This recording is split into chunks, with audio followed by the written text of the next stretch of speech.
Welcome, dearest listeners, to the very first session of Queen of Daggers, Heart of Fire.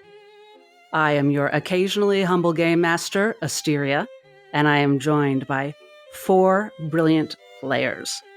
We're going to find out how we play this game and what is going to happen to their beautiful creations. Daggerheart is a brand new system put out by the people at Critical Role, published by Darrington Press. It is so new, in fact, it has not yet been published. We are making this game based on the 1.5 version of the playtest. This is maybe coming out before the publication of the final version, so when you play, things might be slightly different. Who knows? We are very much in love with what we know about Daggerheart, and we hope you will be as well. Before I say more about that, let us meet our exquisite players. Ben, how are you? Hi, Asteria. I'm good. How are you? I'm lovely, thank you. Where are you joining us from? I am joining you from beautiful Massachusetts, where it's just past peak.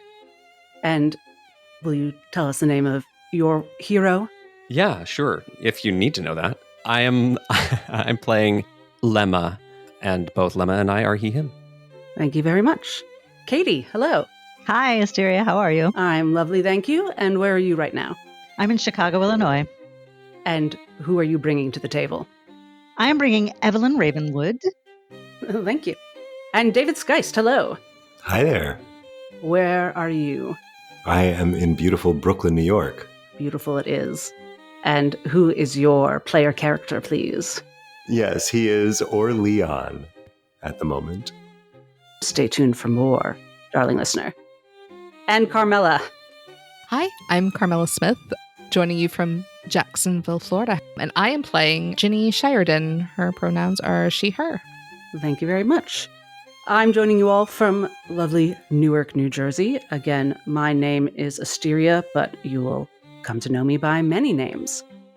My general pronouns are she and or they, but let us move onwards into the game. And don't worry, listeners, like I said, we're learning the game. I'll do my best to explain what we're doing to you as well as to each other. We're in this together, for the most part. I am our player's greatest fan and fiercest foe. Hopefully I have the strength to make things very difficult for them indeed, and not just give them everything they want because they're so damn cute. Darkness isn't quite where we begin. Darkness is something you can see.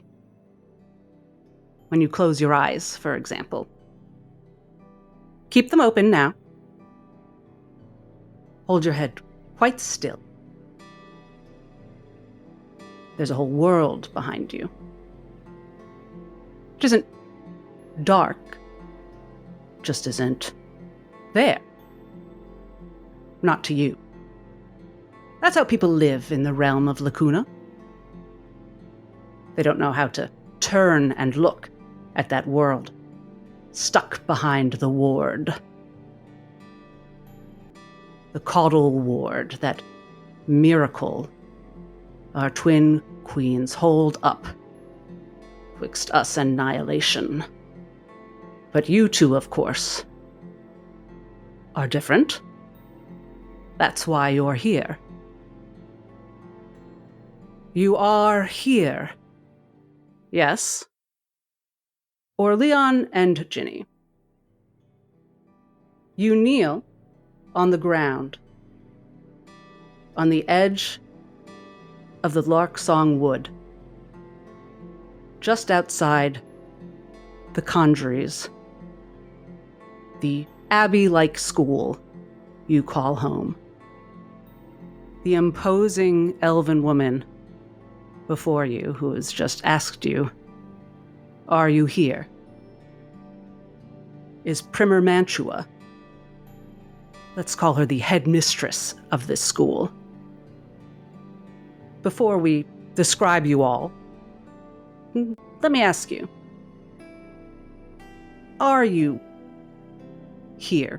Why, for each of you, What is she reacting to? Why does she feel like you're not quite engaged with this lesson, this tutorial? Ginny, what are you struggling with in this communion with the Caudal Lord? Holding still. I don't like to do nothing. And sitting here and kneeling down here on the floor when I could be doing something else, helping somebody out with, carrying stuff around, tending to the garden, pulling up the weeds.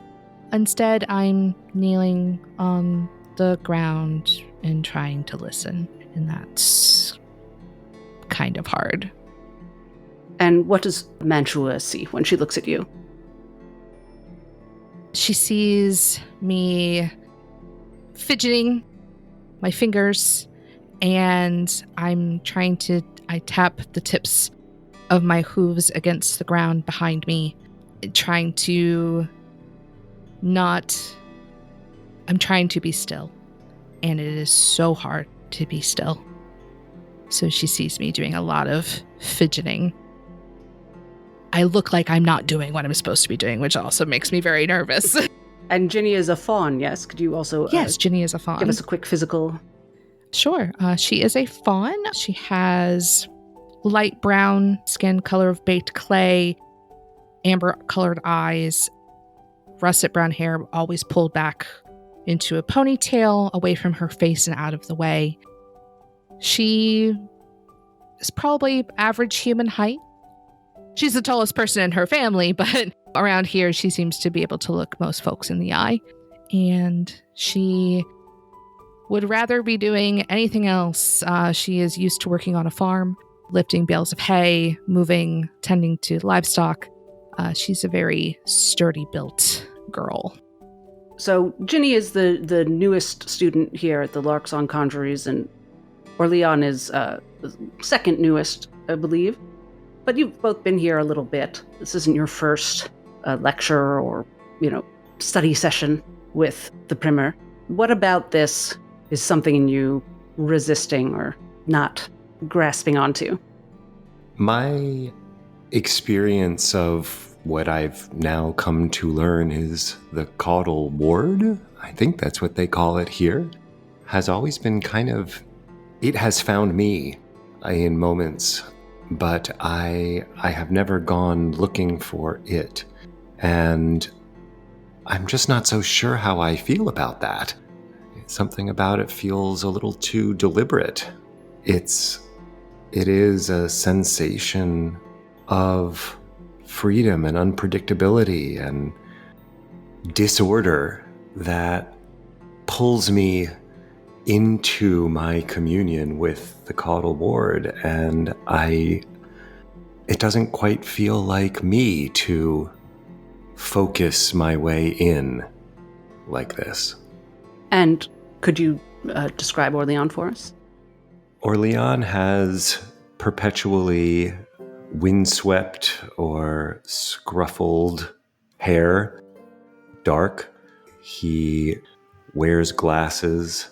His sense of style seems to be a considered chaos, and that both goes for his sartorial style and his behavioral style, his aesthetic in general.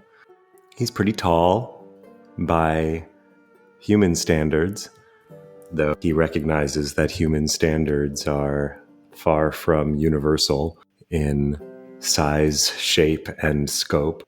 His facial expression tends to range between wry smirk and befuddlement. The woman before you, it's hard to tell if she's kneeling or sitting under her robes. Primer Mantua is an elf. She is hundreds of years old, so she looks 50. Though to the two of you in your teens, maybe there's not that big of a difference. You would guess that she is very handsome, but as with many elves of her age, she has acquired her mystic form, meaning some aspect of nature that she's devoted herself to has left its mark upon her, and for Primer Mantua, this is shadow. She is, as you are studying to be, a poet of Lacuna, one of the magic workers, one of the people born with the ability to use this caudal ward and influence events in a certain way. And she has devoted herself to the study of shadow. So it is very difficult to see all of her at once. Shadow settles upon her. The students at the Larksong Conjuries have arguments about how much control she has over this, because it seems to work to great dramatic effect. Often her eyes seem spotlit, as they do now, though it is broad daylight, late morning, as she fixes you in her moonlit gaze.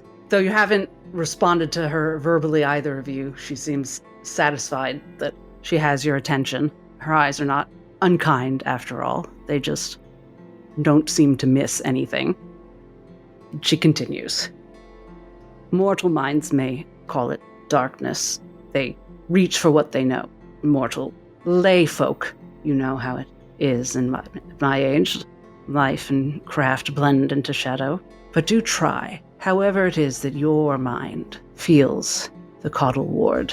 I know that it is difficult for you, so new to this. You have felt it all your lives. Remember that the people of Lacuna have not. They see what is in front of them. They hear, they feel, they smell, even memories. They only know that which was not locked away. The Queen of Rain and the Queen of Harrows. They hold up this ward to protect us from great evils, from destruction, but much else was locked away. Perils that not everyone can see. Think now about how you experience that barrier.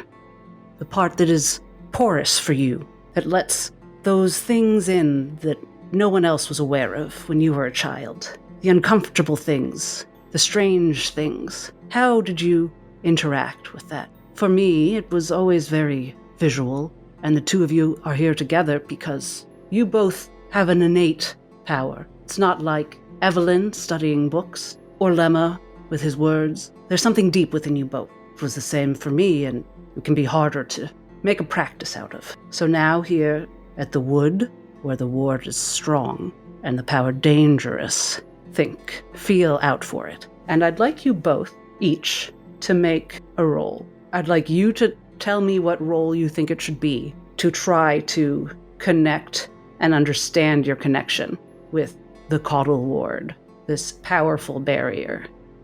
Try and do it through instinct. Mm-hmm.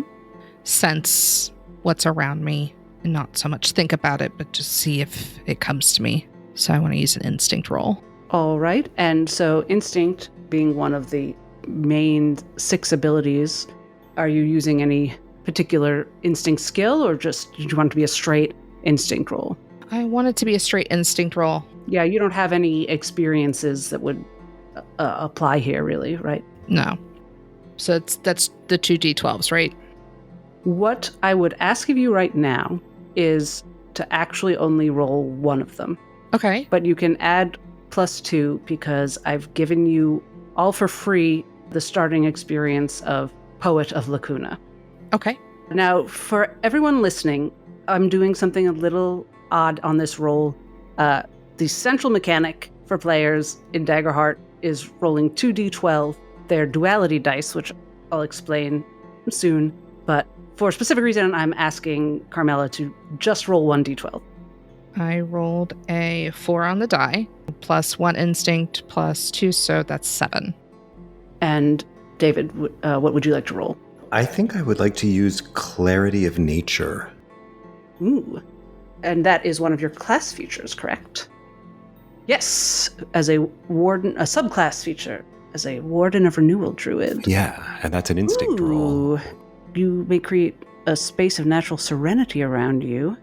Yeah, I think I'm looking for clarity for myself. Normally what this does is clear a stress, which I don't believe you have. Okay, but, yeah, no, I don't have any. But I will let you, I'll give you advantage on this roll because of it, because it's so perfectly suited to this. So please roll 1d12 and add +2 for being a poet of Lacuna, and then roll 1d6 and add that to it. So in Daggerheart, advantage is you roll 1d6, and disadvantage is you subtract 1d6. 6. 4. So that's 10 plus the 2 from being a poet of Lacuna, so that is a 12. Ooh.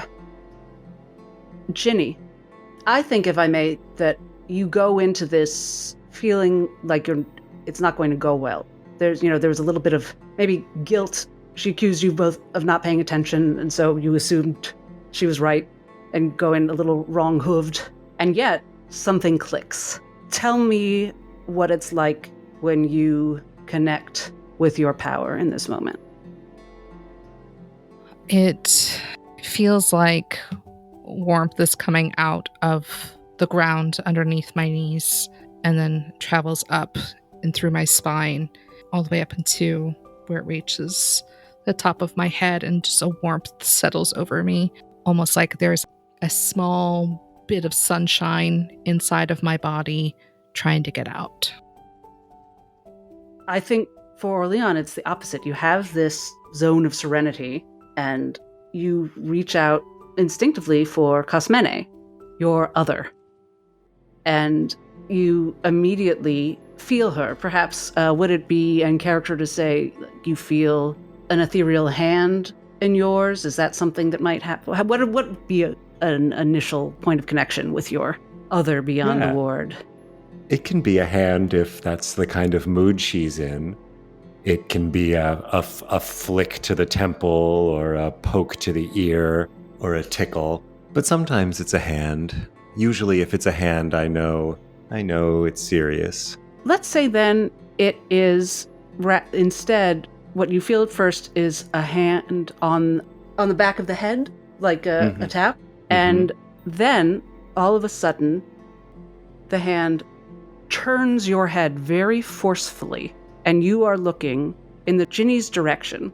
And Ginny and OrLeon, you are locking eyes. And suddenly you realize you are connected. You are seeing the same thing, that you have together pushed back the ward, rather than doing it in your own way and seeing different parts of what's behind the ward. You are seeing exactly the same thing. Ginny, please describe the beast that you see. The shape of it doesn't come forward immediately. It's amorphous. It's a dark shape. And as I look more closely at it and try to focus and push all the other things back, it stands on 4 legs and it postures up. So it brings its forward legs, stands up straighter, and it's got ragged, dark fur. And I look closer.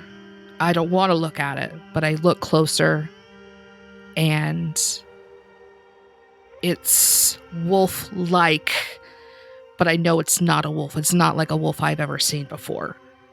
But if I were to try to describe it in a simple term, it is a monstrous wolf. Do either of you do anything before I go on? Well, my first instinct is to reach for a weapon, something to defend OrLeon and myself in Mantua from the beast, put myself between it and them. I would use nature's tongue to try to talk to it. See? Make an instinct roll, please. That's me? Yes, OrLeon. Please roll 1d12.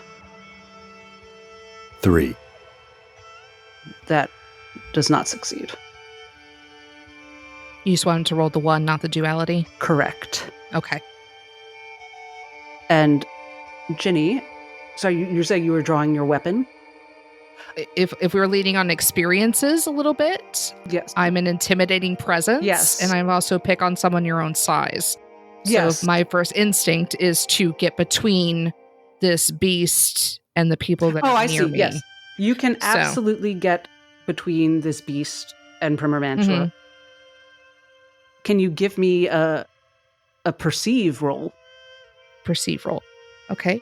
1d12, please. 1d12. So that's presence. Got it. No, instinct. Instinct. Sorry. Yes. Yes. And then I add the +1 and then the +2. Okay.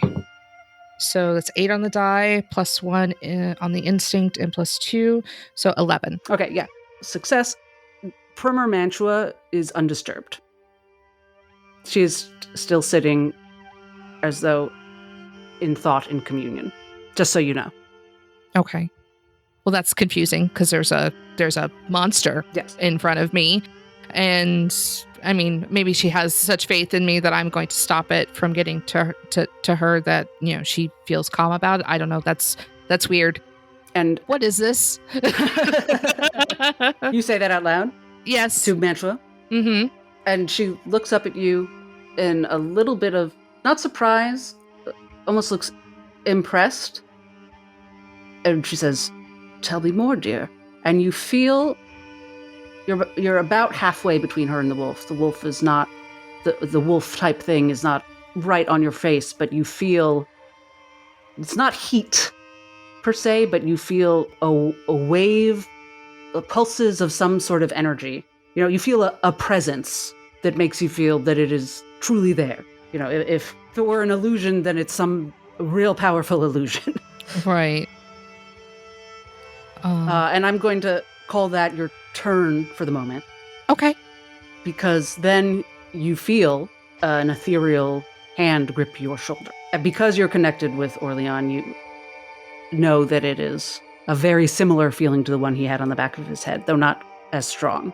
It's actually more, not your shoulder, but almost like the collar, the back of your shirt. Okay. And the beast transforms into a very tall shape of a woman. Massive, massive. Neither of you feel the hands on you anymore. It towers over you, and I think both of you smell the scent of burning coming from the woods. OrLeon, I would like you to make me another roll to reach out to Cosmene. It is an untethering. It's not so much a reach as a release into. It is an opening to receptivity. So I note everything that I can hear. I note everything that I can see. I accept that this is the world around me, and I accept that I can let it go. And then I wait, and I hope, and I allow. I listen for a sign. I wait for I open to the feeling of a breath on the back of my neck, of a whisper, of a touch. And sometimes it comes and sometimes it doesn't. You know what? No roll required. You feel a playful little flick on the back of your ear. And both of you, the scent disappears, and the giant, I'm calling her shadow because you don't really have a word for what she's made of. She shrinks and dissolves and disappears. There's no beast. There's no figure. Primer Mantua is looking up at you with curiosity, Ginny. And everything is fine. What was that? You tell me. You tell me, Ginny, what happened? It seems you made a profound connection. You've been fighting that, I think. Maybe. It was very confusing because it was a wolf, and there wasn't a wolf. So no one's in any danger. We're okay. What do you... And you see her look around physically a little bit, but you know she's also doing something internal that is looking around mystically beyond where her head is turning. And she says, a bit carefully, there's no wool. I know when your powers were kindled, there was a wolf involved, and if you'd like to come discuss such things with me later, or if there's any primer you'd like to discuss this with, I know you're still new to your own poetry, and the communities we come from often don't understand. It can be very jarring, this transition. And she's not looking at OrLeon. She just thinks this is a thing you saw. Right. It's okay. Everyone's safe? Everything is okay? Did anyone else feel someone pulling on your shirt, or was that something else from the veil? And before anyone can respond, a large shadow falls over you. A familiar one. And a giant gray bird circles over you. A harpy eagle. And Mantua looks up, says, Augury, I think she has a message for us. Perhaps Soren has already returned and encountered Primer Ambrose on his patrols. And right on cue, this giant, terrifying gray raptor, such a good girl, circles down and lands next to her. Since Primer Mantua is still on the ground, this bird is about as tall as her. Comes up to her shoulder, and she has a letter in her beak, still sealed. Primer Mantua holds out her hand, and Augury opens her beak and drops it. Augury settles in, and the two of you would know that she's completely open to pets, if anyone wants to come stroke her feathers. Oh, absolutely. Yeah. Definitely. I welcome the distraction from, I feel like I've embarrassed myself, so I just go over and I, softly stroke the feathers on the top of her head. And she makes horrible sounds that you know are sounds of welcome and contentment. Yes, it helps me hide the burning in my cheeks as I just sit here and she does enjoy my time. One enormous flap that is kind of whoosh-like.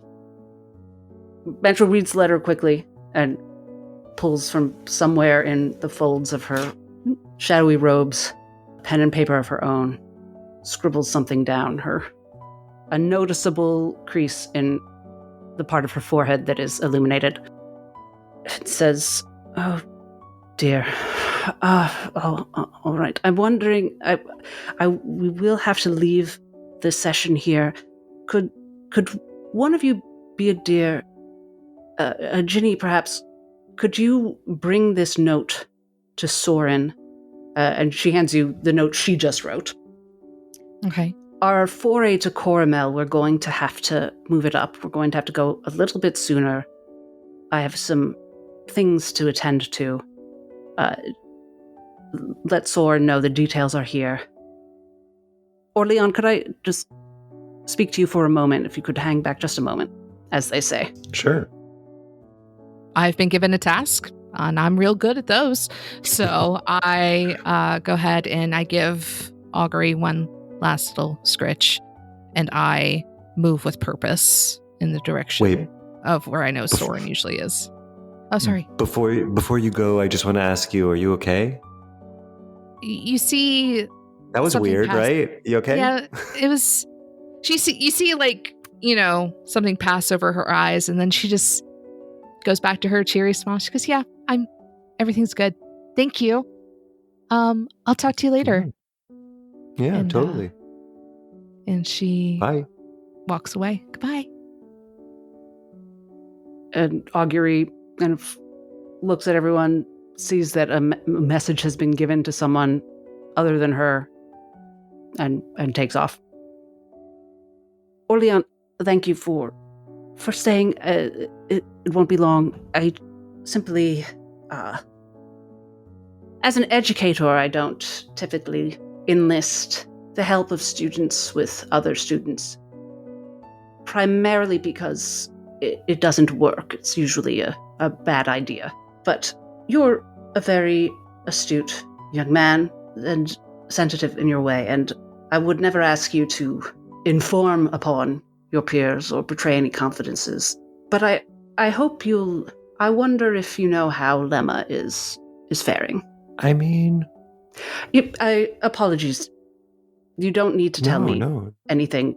I trust that any of you would come to me if you needed my intervention or assistance, but I hope that you are all talking with each other and keeping an eye out for each other. As I was just saying with Ginny, the transition here, our gift, poetry, is a beautiful thing and a necessary thing, directly from the two queens themselves. Rain and Harrows be praised. But it makes us alien to our own kin. Lemma's been here longer than you, I know, and he has Evelyn as a friend, but do check in on him for me. He seems a bit of a tough nut to crack. Okay, I'll ask. I don't know if he'll tell me anything, but I'll check in. And how are you? I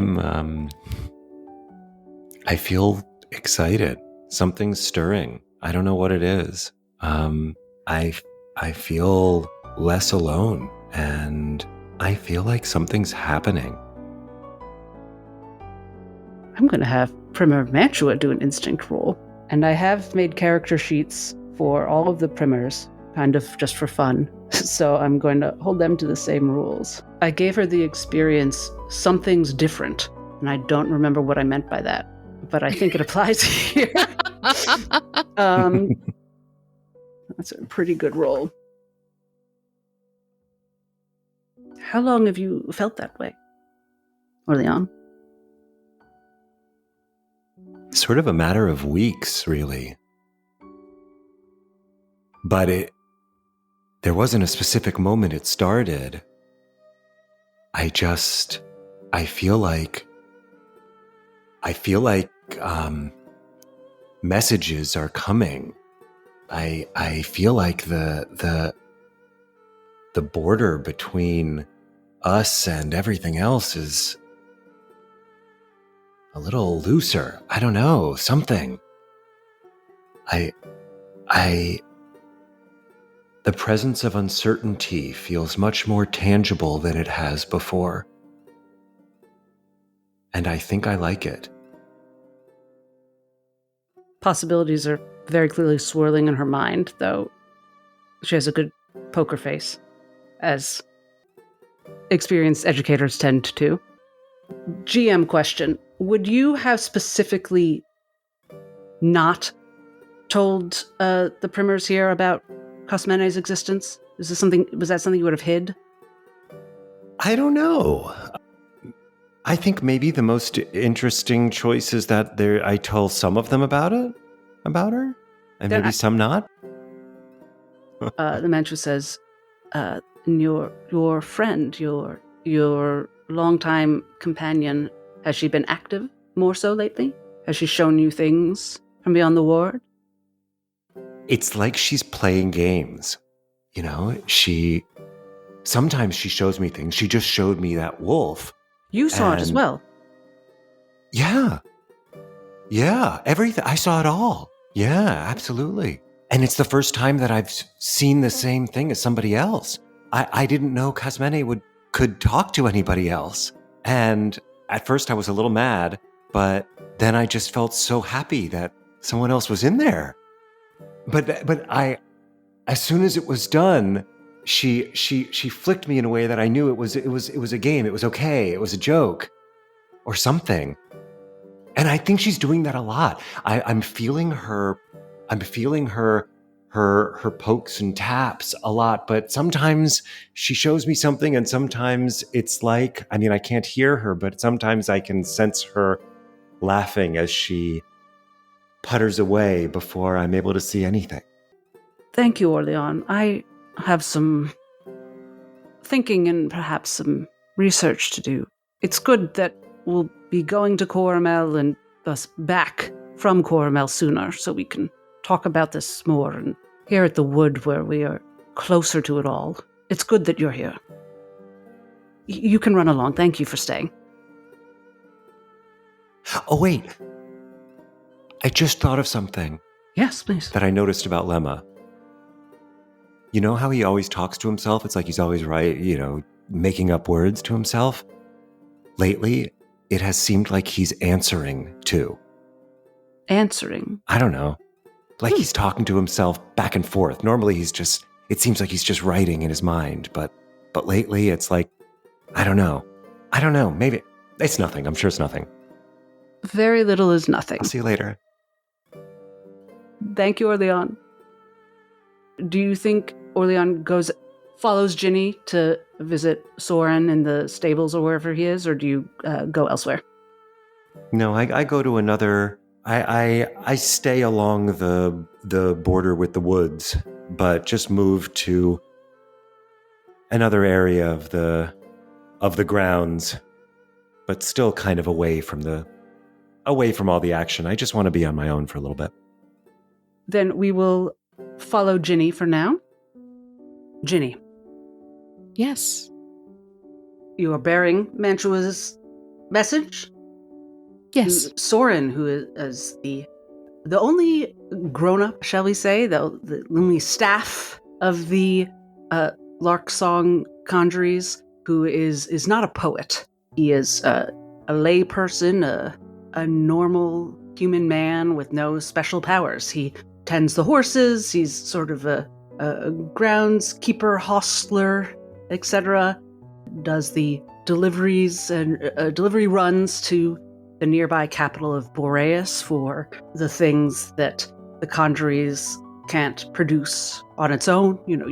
You fish at the nearby stream and you grow your own fruits and vegetables, but there are things like books and some specialty weapons and clothing, etc. that he makes regular trips and often takes you places. And he's generally a very competent, friendly man. So you would probably look for him first at the stables, especially since he's just returned from Boreas. So I assume that is where you are going. Yes, I am making the quickest and most efficient way to the stables so I can get him this note. He meets you there. He is returning to the stables himself from somewhere else within the grounds of the Conjuries. Ginny, good morning. So Master good to Soren. see you. Good to see you as well. I bow my head to him. I have a... Again, Ginny, no need for formalities. I'm not a poet or primer. Well, you tend to the horses and you keep everybody stocked and well supplied. I think you're deserving of respect. As are you. An honor to be respected. An honor to care for people who care for us here in Lacuna. And his accent. Anyone here would know his accent as a Ward Vale accent. Humans, human types who grew up in communities near the edges of Lacuna, like near forests such as this one. Soren is, it's a little hard to gauge his age, but he's especially again for teenagers who rarely know how old anyone is. He's maybe late 20s, a blonde man, someone who doesn't necessarily look that strong, but then you see him just deadlift, crates or hay bales. And so apparently he usually has a smile on his face, strangely handsome, because of he has one damaged eye. It's cloudy. There's a little scar. It's not a big scar. It's just kind of an interesting feature to your knowledge, Ginny. Like no one's asked about. Right. He's just so terminally polite. And he talks about basically everything except for that. So you certainly would never ask. Of course. No, Soren reminds me a bit of home. Very polite, tending to the animals and such. So Ginny is, I'm comfortable here in the stables, much more comfortable than I just was. What can I do for you this morning, or are we just here for a chat? Oh, well, I'm always happy to chat with you, Soren. And she holds the letter. I hold the letter out in front of me. I'm bringing you this from Primer Mantua. She received the letter from Augury and had a response for you. Oh, Primer herself. Yes, I ran into Ambrose on my way back. And he tells you exactly what Mantua, she'd nailed it just from seeing the bird. Because she's like that. And so he opens it up. It says, Carmela tomorrow. Yes, she said something about we have to leave sooner. And she's not coming with us. All right. She's not? Is that strange? It's, well, to Carmela, it's been a while since I've gone the Oxgang Road without a poet. But then I will have 4 poets, won't I? So it is fine. No, it is. Are you sure? If you'd like to make a roll. Yeah. Let's He's only ever going to tell you it's fine. I guess try to get a sense of where he's at. 1d12, please. 1d12? Okay. So we're not doing duality rolls for these. Okay. Yep. It's prologue dice. Prologue dice. Got it. Ooh, maybe it is. Yeah, 6 on the I'm die, sure it'll always plus- be this way. plus 1. So I guess I got a 7. Dirty 7, as they say. Yeah, he's, everything's fine. He told you, he obviously seemed nervous about it. Something about Oxgang Road. Okay. He told you, you don't think he's lying or anything. It's just, he's surprised like you are. He hasn't gone this road, without a full-fledged poet. You're revising poets, the 4 of you, as the saying goes. So, I mean, I definitely think it's a surprise to you because he's like, this is what he does. Right. He protects people. He's tough. Right. So I respect that. But he shook it off. Sure. The whole thing's weird. Master Soren, is there anything I can do to help you to prepare for our now updated trip? Do you need any help with the horses or any help packing or anything like that? I'm more than happy to assist. Thank you. You make sure all your friends are ready. We will want to go very early in the morning. Yes, alert. You know how it is. The trip here is not that long, but we want to make sure we do it in one day. Okay. All right, we can do that. A question for the others, for Katie and Jabin. So he was just in the library. Would either of you have been there? Oh, yes. That would Lemma have been there as well? Let's say yes. Yeah, Lemma's also there. I was just bringing some books to Premier Catania in the library. Some of your friends were there. Evelyn, of course, and I believe Mr. Lemma was there. Please look for them and tell them, like we were just saying. Sure, And I can do that. He's looking back at the note, and he's obviously doing planning things in his Okay. head. Is there anything you need? Anything else you need brought to the library? Any other books or anything like that? I am I'm wringing my hands. I want something to do with my hands. And he just smiles at you. You're very sweet, Ginny. Okay. And Well, he gives thank you. He does know how to wink, despite the. He is able to wink despite with his good eye. He winks, and somehow it works. It worked on me. Okay. Thank you, Master Soren. I will go find them in the library, and I'm moving all over this Condries today. It's just Soren. Sure thing, Master Soren. And I go off towards the library. Where better to wait patiently than the library? Library of the Conjuries. No doubt exactly what you're imagining. It is eclectic. All stone walls and wooden shells. There is a system. Who knows that system? One woman. Premier Cathania. Premier Cathania, our librarian, a human woman. She doesn't just look 50s, she likely is 50s. Voluminous hair. It is all gone gray, and it's perfect. She is at her giant desk. She herself is small in stature, large in presence. She somehow, despite being a librarian who moves in silence, has the most enormous boots. Like big hair, big boots, tiny, silent woman.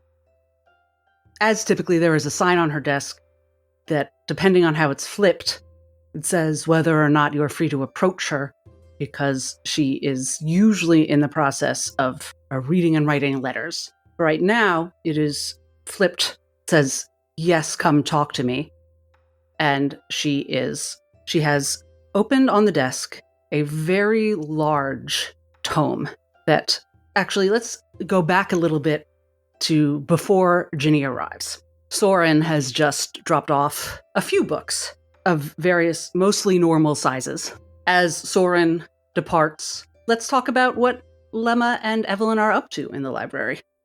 The sign on her desk is still at "Walk away." Well, Evelyn sees the book delivery, and her curiosity is, of course, piqued. And she's sort of inching subtly closer to the desk to see what these new arrivals are all about, while trying not to be intrusive, failing, and look like she's doing what she's supposed to be doing, which is studying. And could you describe Evelyn, please? Yeah, Evelyn is human. She's a little taller than average. She's maybe 5'7". She has a big mass of like brown curly-ish hair that's always pinned up very messily and always in a state of about to burst loose. And she's slender, and she generally, like at the beginning part of the day, she has a very buttoned up appearance, skirt, shirt, jacket, or vest, or whatever. By the end of the day, she's just she doesn't know where she left her jacket, and her sleeves are rolled up, and she's kind of got everything's loose and disheveled, and she has to spend a considerable amount of time collecting her things from various places where she's deposited them. She wears glasses, round ones perched all the way on the end of her nose just for reading, and she has big brown eyes. And what's Lemma's deal as we find him in this moment? What's he up to in this library?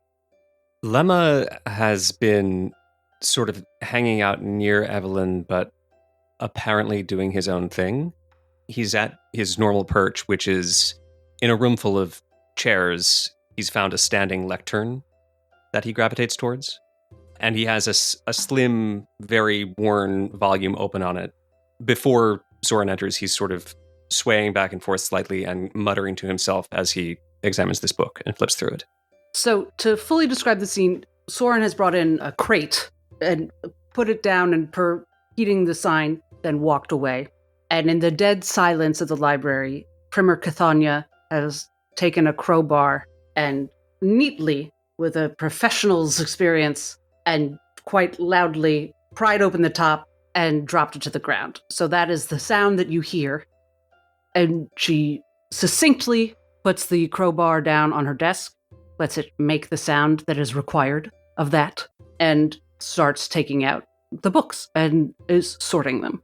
She's not looking at anyone, she's just looking at the books, and the books wind up in 3 piles on her desk. There's a pile near her. It's a very large desk. So just like towards her, there's a pile in a far corner that kind of near Evelyn, like towards Evelyn. And then there's a pile on the complete other side of the desk that, now that you mention it, kind of towards Lemma. And then she's looking at something that remains in the crate. Do either of you do anything before I continue? Lemma watches all this happen, and then in the beat after the books are laid out, his eyes flick to Evelyn, because he knows that she's going to do something and he's curious to see what it is. She approaches the desk. Do you need assistance putting these away? I could take a pause in my studies if there's anything you need. If they need to be written into a book or catalogued or whatever, I could help. She straightens up. She looks at you. One finger up, rests atop the side.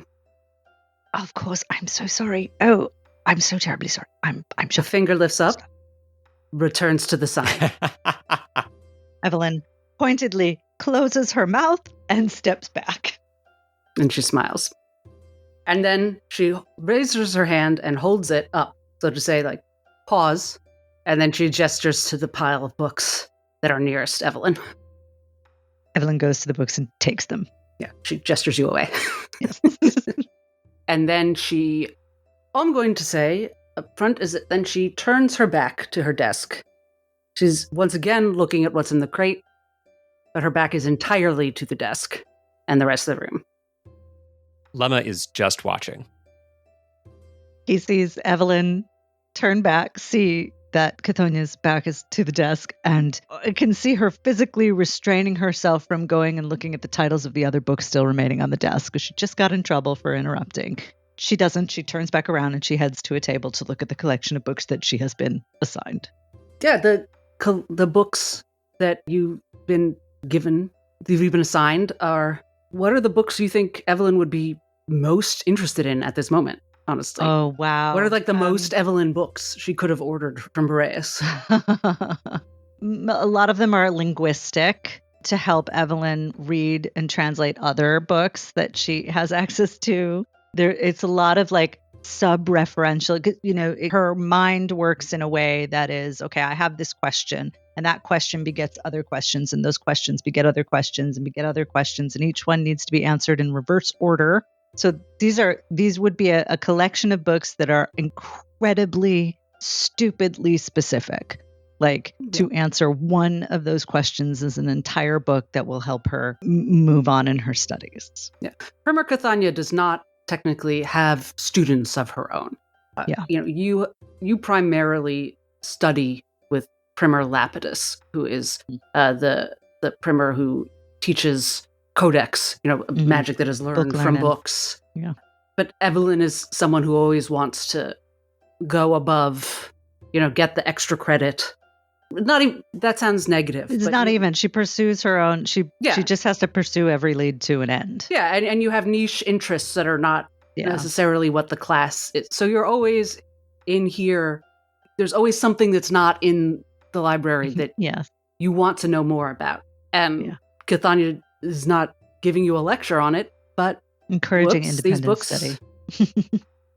Well, here are these books. Yeah, exactly. She is a big believer in independent study.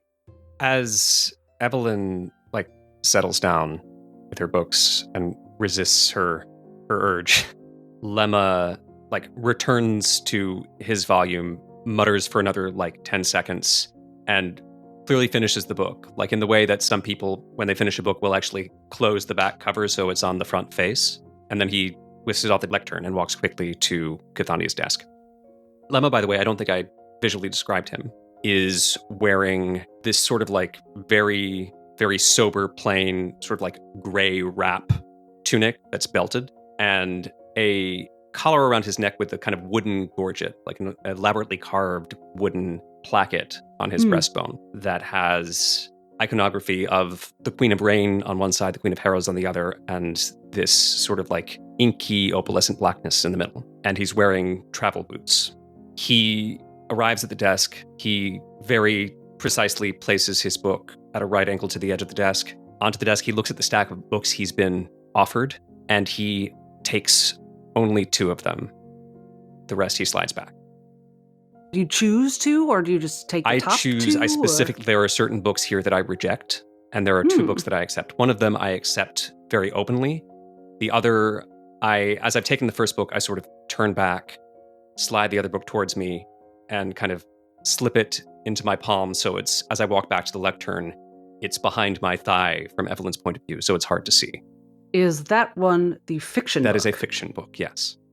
The title of this book is The Fortunes of Penelope Belvedere.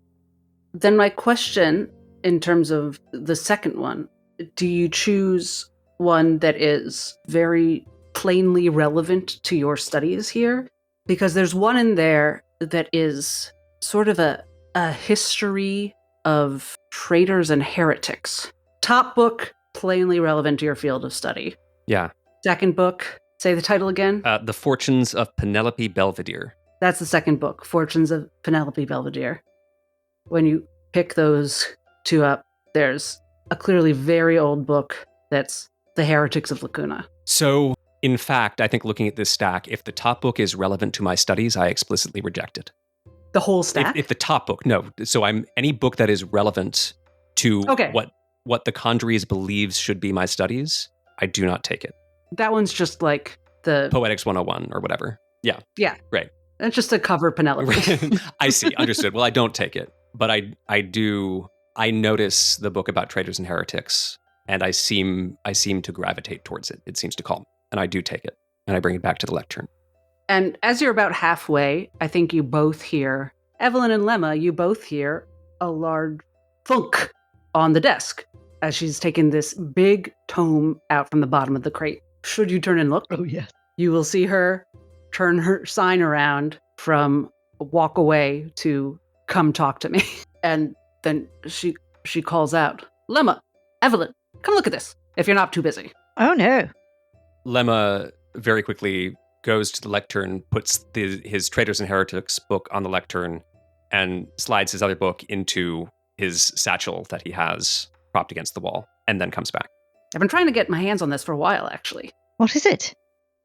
An old friend of mine, one of my few friends from the Vespertine conjuries, she told me about this. Not a lot of art books going around these days, especially of older works.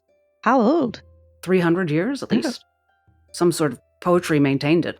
And she flips it open to its natural, center fold. I'm not totally sure. I don't have a plan for it yet. I've just been trying to get my hands on visuals from the past. Something's been bothering me a little bit, bugging me about how we see things. Sorry, Evelyn, I know it bothers you when I complain about the other conjuries where you grew up, but man, they're a bunch of sticks in the mud, and they really hated when I asked questions about the kinds of things we see and don't see, the kinds of things that got shut behind the caudal ward, along with the bad stuff. Well, they're very, set in their ways. Oh, I'm aware. And, 300 years old isn't that old when we're talking about the caudal ward, but it's a start. You two have young eyes, so let me know if anything just jumps out at you. Oh, well. She's flipping through, and without even having to roll, she seems just pretty genuine about it. This all seems pretty on the face. She's always been relatively frank as a person, so it doesn't seem like, this isn't quite like slipping Lemma a trashy novel. She's not sure what she's looking for, and she kind of wants another set of eyes. And she likes the kids. She's cranky, but she likes you guys. This is exactly the type of request that makes Evelyn very nervous, because there is no correct answer. It is just trusting your instincts based on what you see. But so she does the only thing that she knows how to do, which is double down and really stare at everything, every page that gets turned, every piece of art in it. She's really concentrating really, really hard on seeing what she sees. Well, I've honestly been talking a lot as the GM, and Daggerheart is so much about collaborative storytelling. So would you two create some art for me? Would you each describe a piece in this book? What is the book called? Ooh, it's called Great Works of a Great Realm, Moments of Lacuna. I think, so Lemma is perhaps with less rabid focus than Evelyn. He is also intrigued and also likes Chthania, and she's showing this to us and wants to demonstrate appreciation. He's observing the book, and the pages flip open to reveal a striking monochrome woodcut, and it depicts a figure with shut eyes apparently receding backwards into a circle of blackness.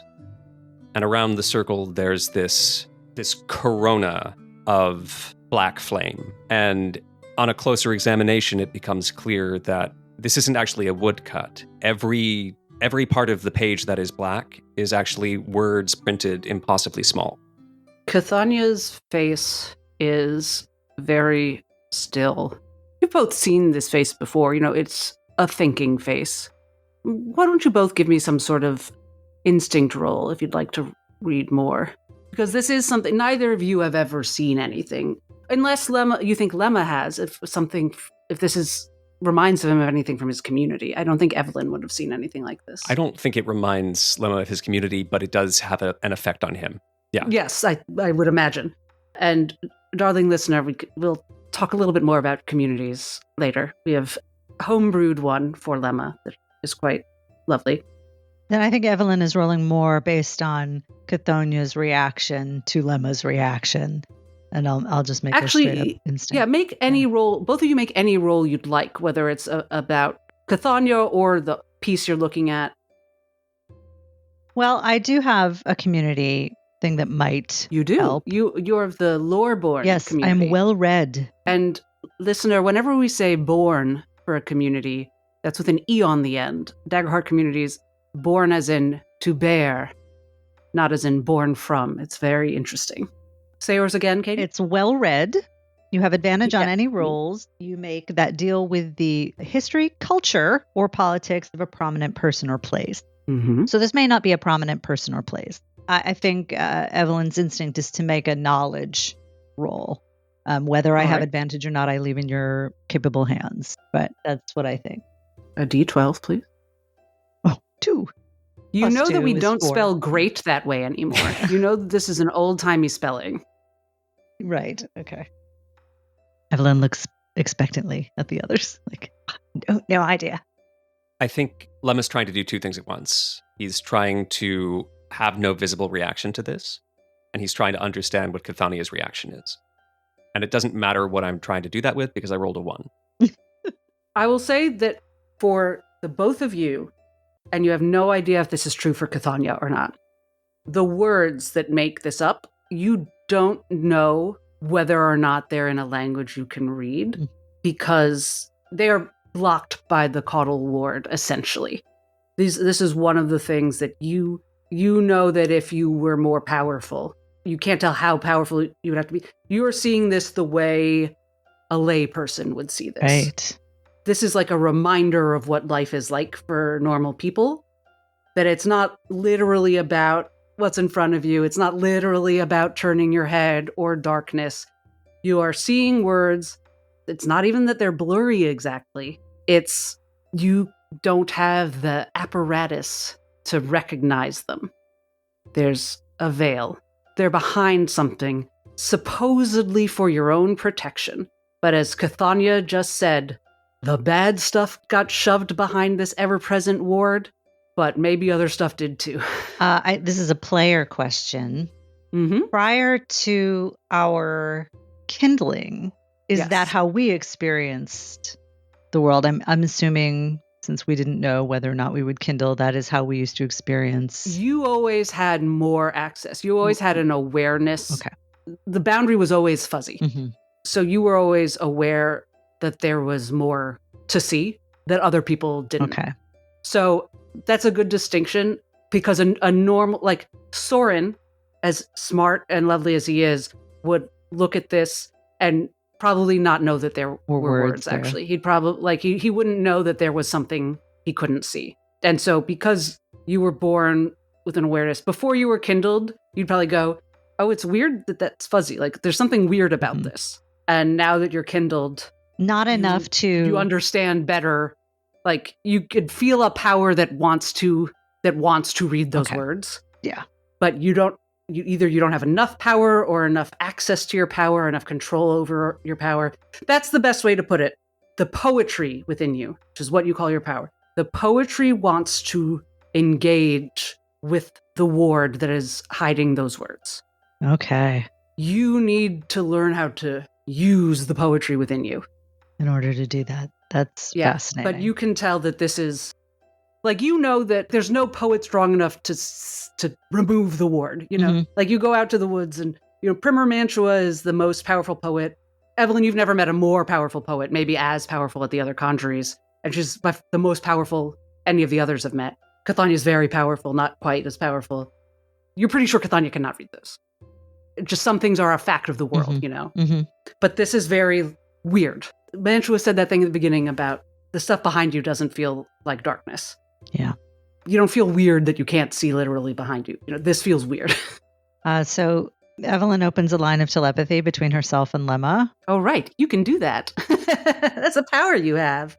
This is very weird, isn't it? Given that I rolled a 1, when you open a line of telepathy to Lemma, it's like turning on a radio and find that it's been left on full volume.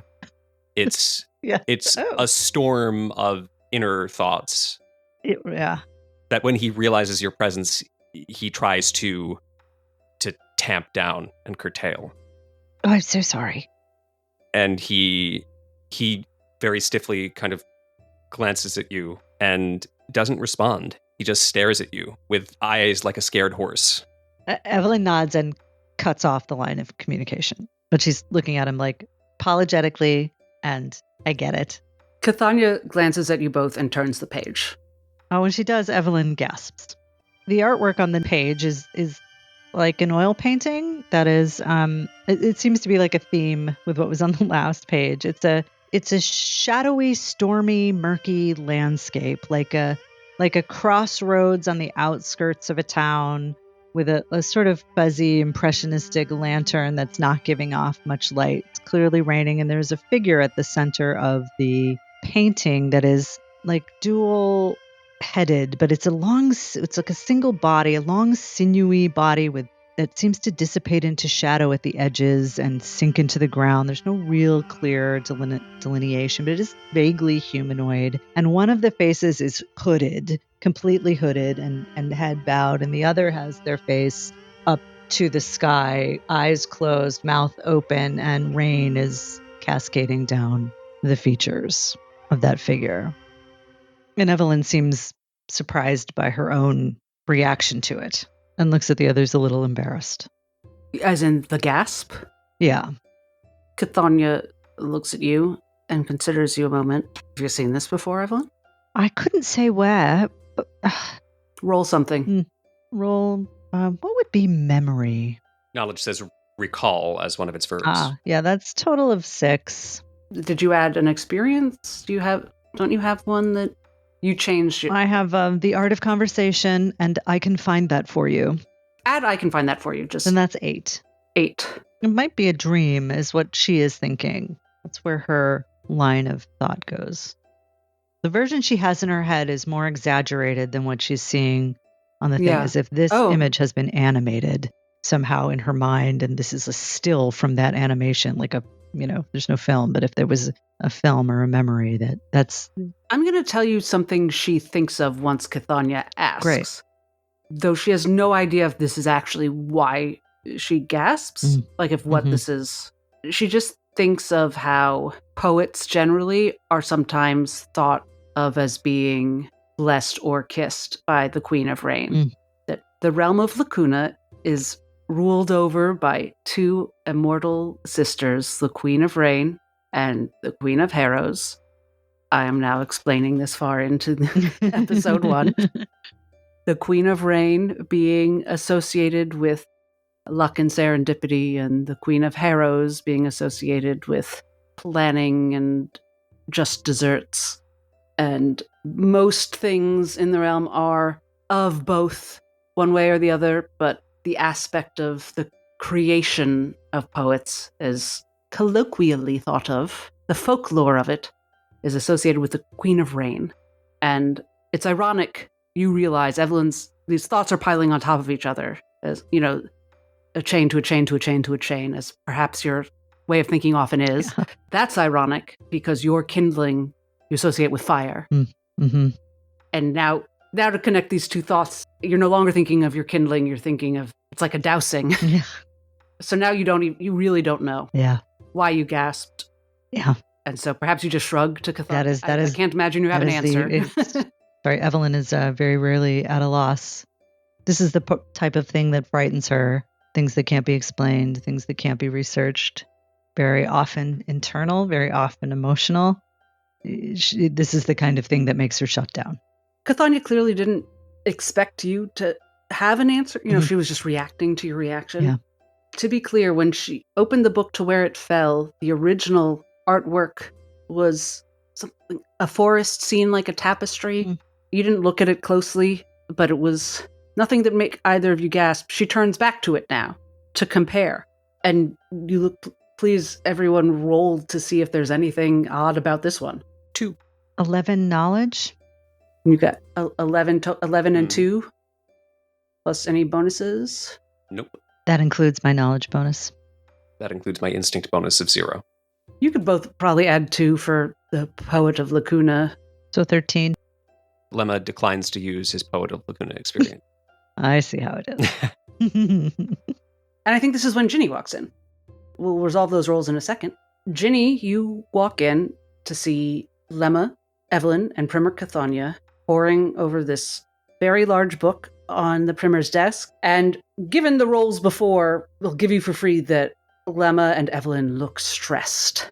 Before I cross over the threshold into the library, I pause outside the doors and I gather myself. I'm still feeling a little embarrassed is probably not the right word for what I feel, but I do feel a little ashamed of how I acted in front of Primer Mantua and jumping to being scared. And I'm feeling a little shame about that. And I also feel a little guilty that others may see it as an understandable white lie saying I was fine to OrLeon, but I feel a little guilty.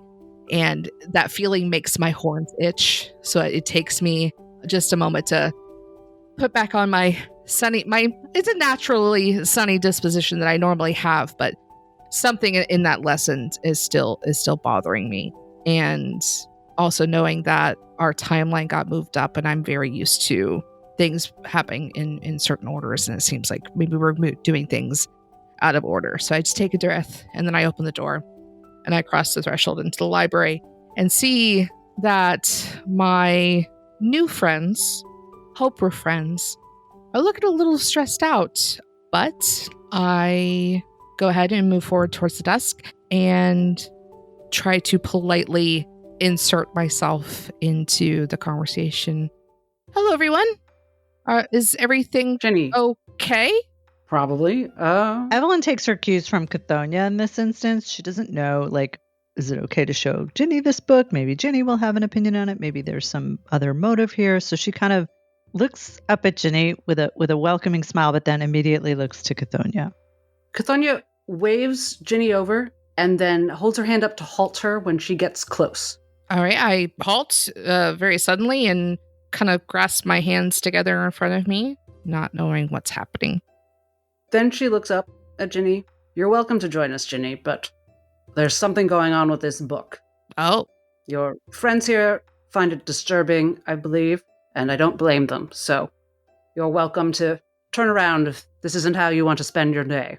Oh, well, Master Soren, we're leaving sooner than they thought we were going to. And Master Soren asked that I tell everyone that we should be making ready for our journey. What's wrong with this book? And I step closer to the book because I'm curious. We're leaving earlier. That's impossible, isn't it? We're really not ready to go earlier. We need that time to go. I don't understand why the timeline's been moved up. We've just received this new shipment of books. I don't understand why we'd be leaving tomorrow. That's incredibly fast. And yeah, Cathonia puts her finger on something. That's a little weird. What's a little weird, Primer Cathonia? The skeleton in the trees in this one. All eyes look down at the book. Memento Mori, I've heard of that. And she shuts the book and looks at you all. You're leaving tomorrow on that Carmel trip? Yes, ma'am. Well, this weirdness can wait.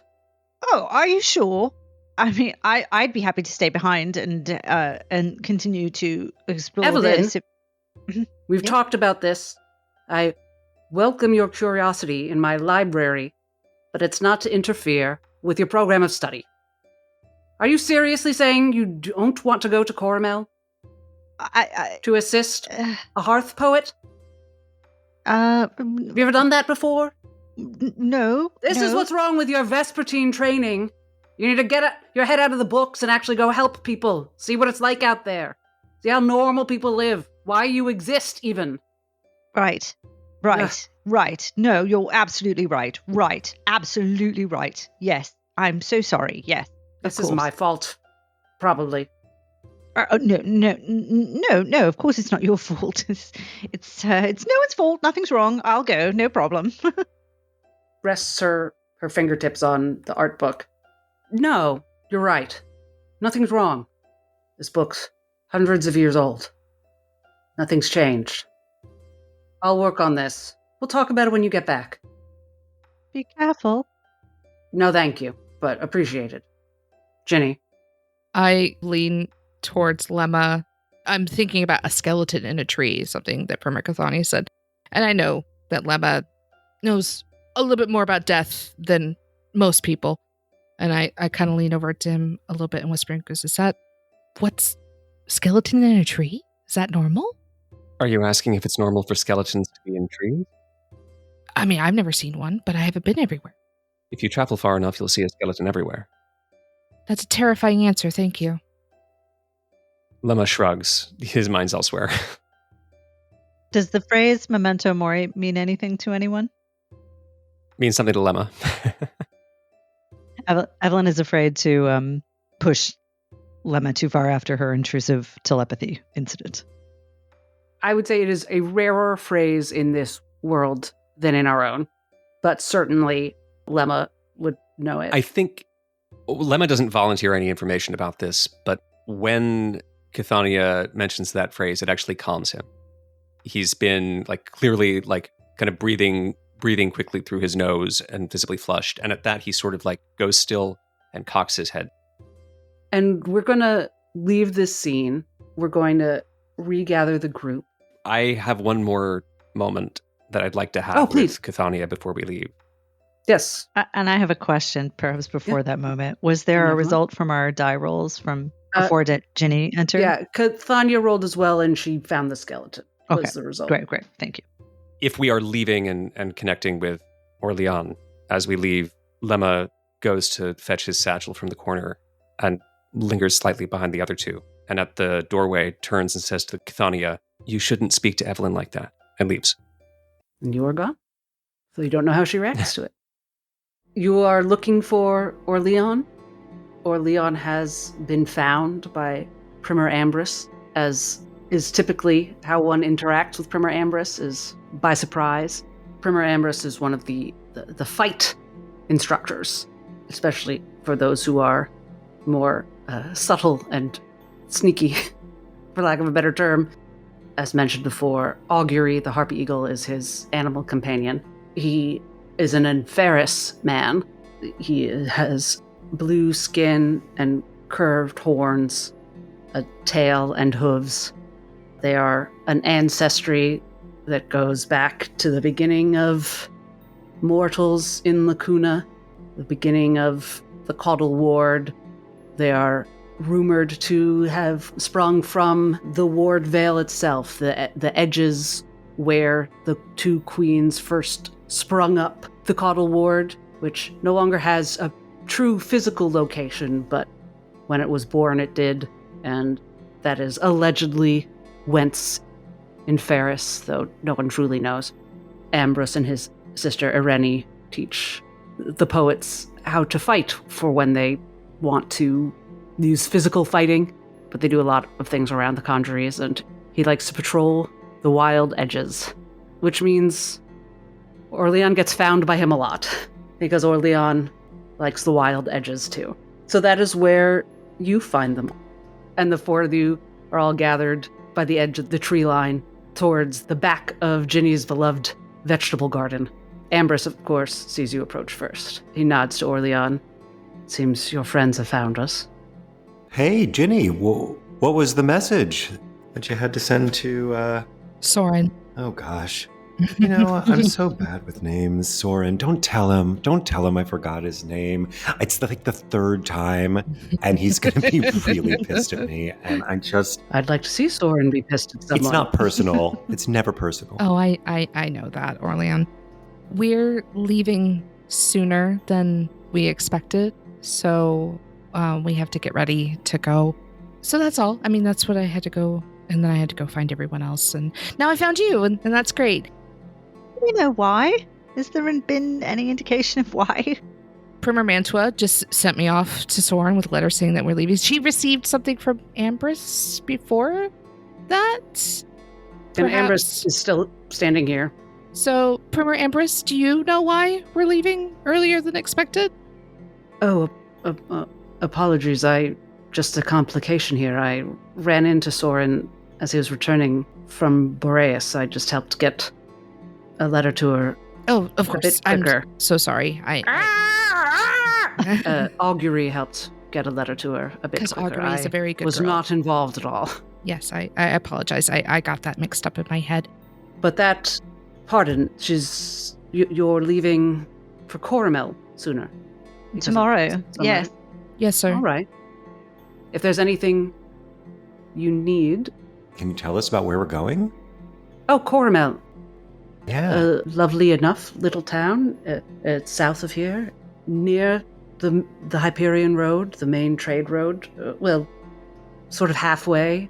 It's a bit in the middle of nowhere, is an odd thing to say, coming from us here at Larksong, but we're on the edge of something, on the edge of this wood that most people stay away from. That's why we're here, to learn about this mysterious force. Coromel's just sort of in the middle. It's not near a mysterious force. It's not quite on the main trade road. There are roads that go there, but not large ones. It's just a town, to be frank. And there are hearth poets there. I believe there's a hearth poet. Do you know them? I know of him. There's, I believe you're going to visit Poet Hawthorne. As you all know, a hearth poet is what we call a poet who is stationed in one place, who is the caretaker of a specific town or community. Not a windward poet like I was before I became a primer. I believe he is old friends with Mantua, and I'm not sure if there was some small problem, or if you were just sort of, seeing how it's done. But yeah, there's not much to say about Carmela. I've passed through. It's very nice. There's a mine. What do they mine there? Silver? One of the grey ones. Iron or silver? Iron or silver or Nickel? pewter? It might be nickel. Lemma very quietly says, pewter is an alloy. Alloy? Or it's when you blend two metals together to make a third. Never mind. I'm Not more important. of an Shouldn't have animal. even asked. I'm the animal kind of nature person. And he summons a swarm of bugs. And his hair gleams. He summons a swarm of bugs and is so hot.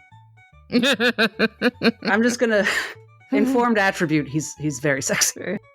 And you look at the bugs, and then you look up, and he's gone. He's always doing that. Yeah. And then Augury eats a bug. So what should we do until we leave? Well, if you have everything that you need, or if you don't, probably should go grab some stuff. Soren wants to leave really early in the morning. Is there anything you all do want to do, or shall we just skip to the morning? During dinner, Lemma tries to find Primer Mantua. She's not hard to find while the sun is up. She is a shadow for no reason. He approaches her and says, Primer Mantua, may I speak with you? Of course, dear. I was wondering if, as this trip is happening, if my situation here is going to be resolved. Do you mean regarding your family? I mean, given that I have not demonstrated any aptitude for poetry, whether I will be allowed to return to them. I hadn't realized you still felt that way, Lemma. I confess. He just regards her, just waits for her answer. She is going to slowly but smoothly, so he does have a chance to interrupt her, put a hand on his face, like in an elegant, long motion. He sort of stiffens slightly, but doesn't quail or move. How has your time been here, other than that? Everyone is very kind, Primer Mantua. I must confess, I am sometimes frustrated that I am here because of a mistake or a misapprehension. I appreciate all that you've done for me and the care that you're taking of me, but it's clear I shouldn't be here. Do you know I so admire the work your family does? Your community? The elegists? So many people in this realm have no access to our understanding. She gestures to herself. A poet's understanding of time, life and death, especially for an elven person like myself, for whom it's different. For there to be lay folk such as your family to travel and ease others through grief, through this incomprehensible, inevitable event. It is a great work. I have never understood why it cannot coexist with poetry, though. Could you try to explain it to me? Lemma looks at Mantua very fixedly.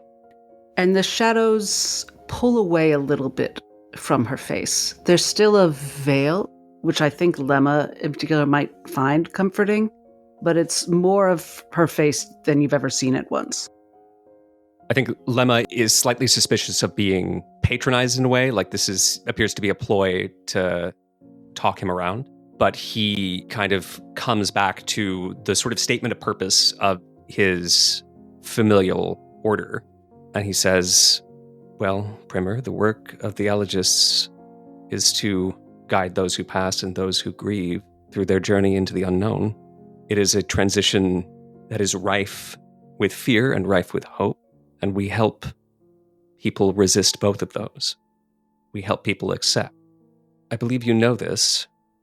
The credo of the elegists is that it is not only useless to hope for what cannot be, but wrong to tempt people with the possibility.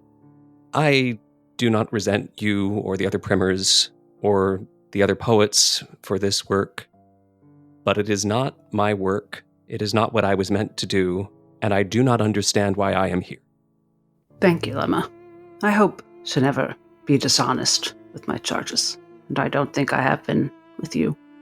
Further, I don't think you know that you've ever been dishonest with me. You've not accepted hope or fear. Do you know that our two queens have been called the Queens of Hope long ago when I was young?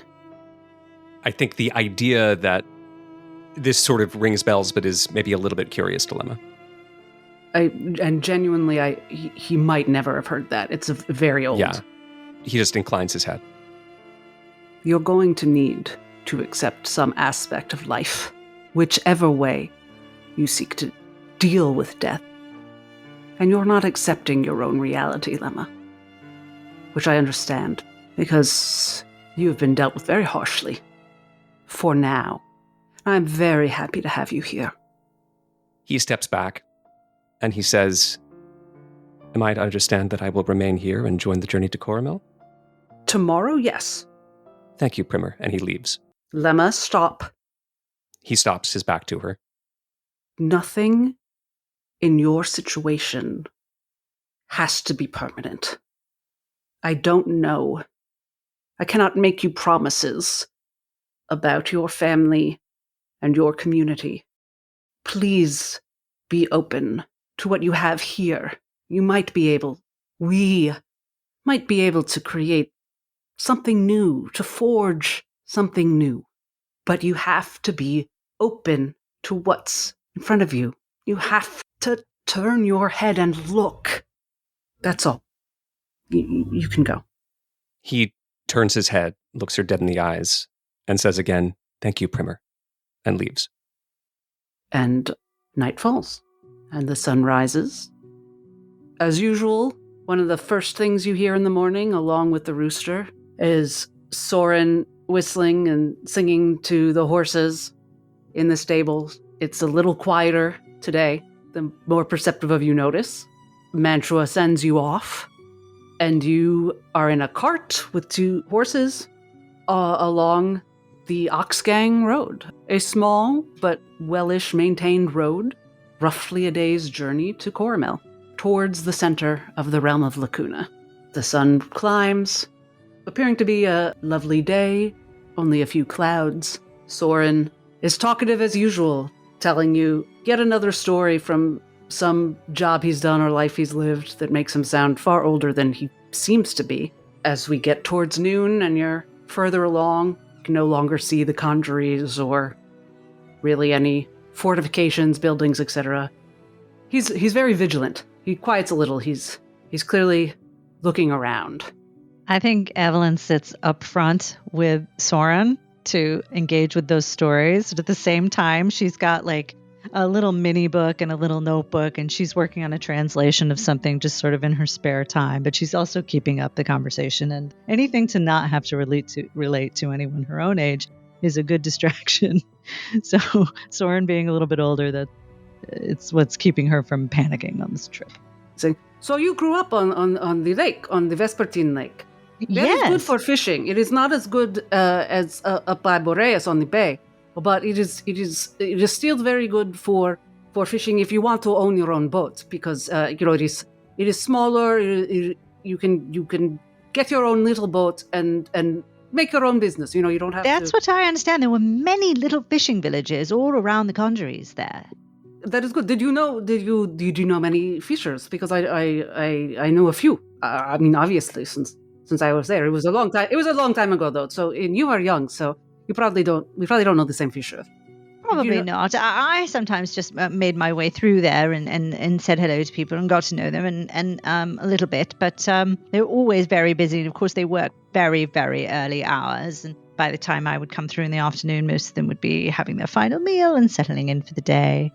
When we are back, I will have to roast some fish for you. I've never roasted fish for you from the stream, because you've probably had in the Vespertine way with the lemon and the Yes, leaves. I've never done that. Yes. At Larksong, yes. Oh, I would That would be love wonderful. The that. children will love it. Oh, she gets very misty-eyed for home. In Boreas, they eat it, whole fish.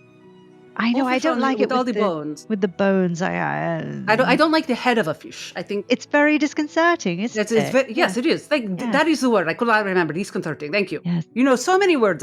Well, very well read. OrLeon was, as much as he was trying not to listen and just to hear the sounds of the birds and whatever else there was out by the side of the road, he couldn't help but perk up when Evelyn talked about how she likes fish, and he says, listen, fish with the head on is fish where you know the creature that you're eating. It only tastes as good as the life that it lived, and you can only see the life that it lived when you see the whole animal. You don't know what you're missing. Trust me, you need to have fish. If we ever make our way back to Boreas, you gotta try the fish there. I know a place, and you will have fish that will change your world. Ellen, when you first start talking about knowing the whole fish and the lives they led, she looks intensely sad. But then as you say, like, oh, if we ever go there, I'll take you to this place and make it personal and familiar, she kind of perks up and is like, oh, that would be very, very nice. I would like that very much.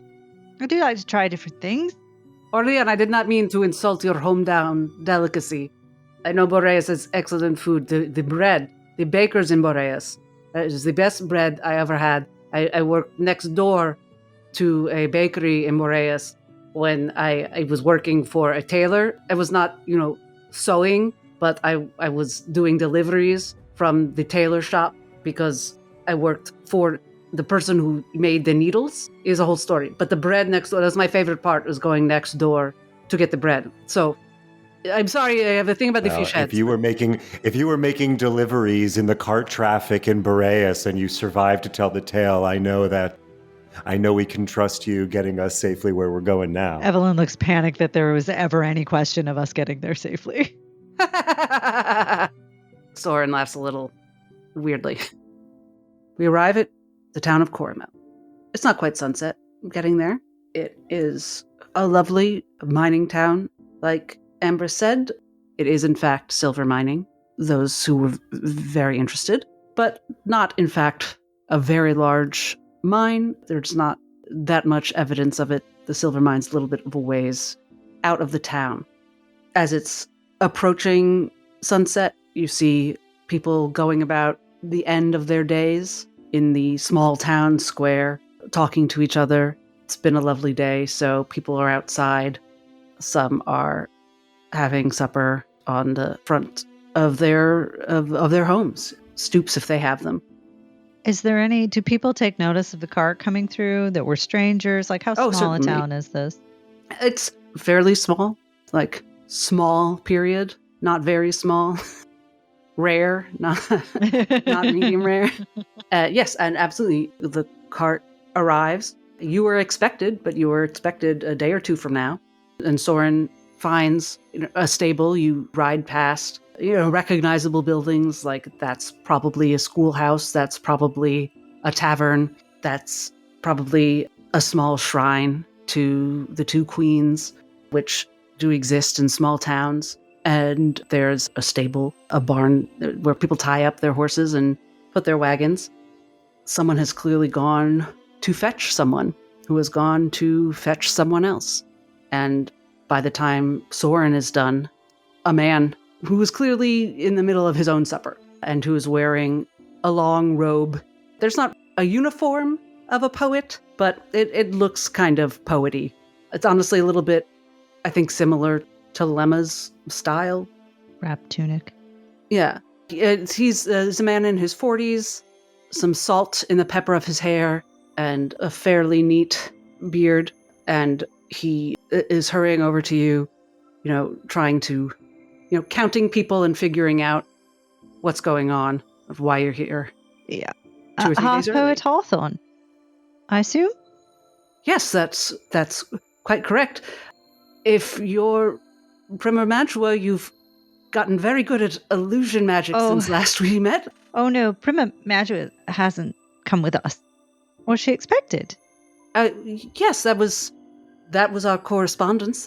Hello, welcome to Carmela. Hello. Hello. Hi. You, I believe, are Soren. I think we met briefly, and they shake hands a little bit awkwardly. Soren cannot remember whether or not he met this man before. That's clear, but he's going along with it. Come inside. Come sit down. Have a cup of something warm. Please, welcome. Thank you. He brings you into his home, which some of you would recognize as an official poet's residence. Ginny, this might be new to you.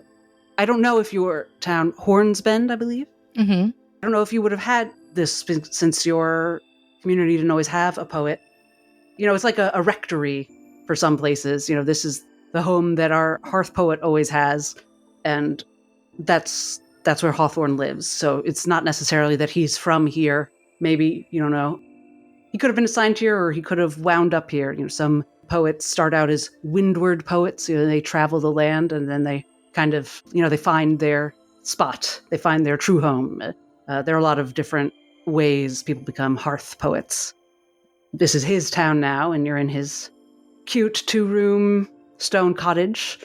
There's room for you all at the table by the fireplace, and he's putting a kettle on, putting away the 3 things that make it look not perfectly neat. Evelyn will chatter with him the whole time, taking notice of little things in his home, asking about them, asking probing questions. Nothing too personal, just making conversation. Yes, it's lovely to meet you all. You've all done names and everything. Thank you so much for being here. Mr. Soren, thank you for bringing them here safely. The rooms at the inn are ready, so that's all fine. And Soren has brought him a note from Mantua that now, quote-unquote, explains. It doesn't give more information than you already had, which is that she had to stay behind because of some Condries matters. Everything's all fine. Apologies that I've been caught a bit back-footed. So I suppose we should just dive in, shouldn't we? Yes. As this conversation has taken place, Lemma, without telegraphing it, has taken over making the tea. It's completely unconscious, but he's thinking about something else, and there's no resistance to someone else being his hands. He's already trying to be physically present and mentally elsewhere at the same time. Yes, we'll get you fed, and I think perhaps an early night of it, and then we'll see what we can do tomorrow without Mantua. And I'm sure we'll have a lovely time. OrLeon has a question. Before we disperse, everyone, I've been thinking, do you think that, and Poet Hawthorne, I'd love your perspective on this, do you think they moved it up early because we need to be here sooner, or because we need to be away from there? Oh. I've been assuming that it was Poet Hawthorne himself who sent the message asking us to come earlier. Well, that doesn't seem like what happened, right? Poet Hawthorne? Oh, no, I did not. No, it was not Poet Hawthorne. I learned of this upon your arrival. It's not a problem, but I have no further information to offer, I'm afraid. And Soren pipes up. Not to get into the Primer's business, but it was a letter from Boreas. I just picked it up along with the usual mail that I pick up for Primer Mantua when I get things from Boreas for her. Where is the note that Soren gave to Hawthorne? Where would you like it to be? Well, I'm wondering if Hawthorne has it, if Hawthorne has it on his person, or if Hawthorne took it and put it on the sideboard. I think it's probably on the table or the sideboard. I don't think it's in his. It wouldn't be something he kept. Great. It's not in his inner pocket. So let's assume he read it and put it on his and put his it down, hutch or his sideboard or whatever. Yeah. Lemma puts tea in front of everybody, and then just in the motion of putting the teapot on the sideboard, just goes and opens the note.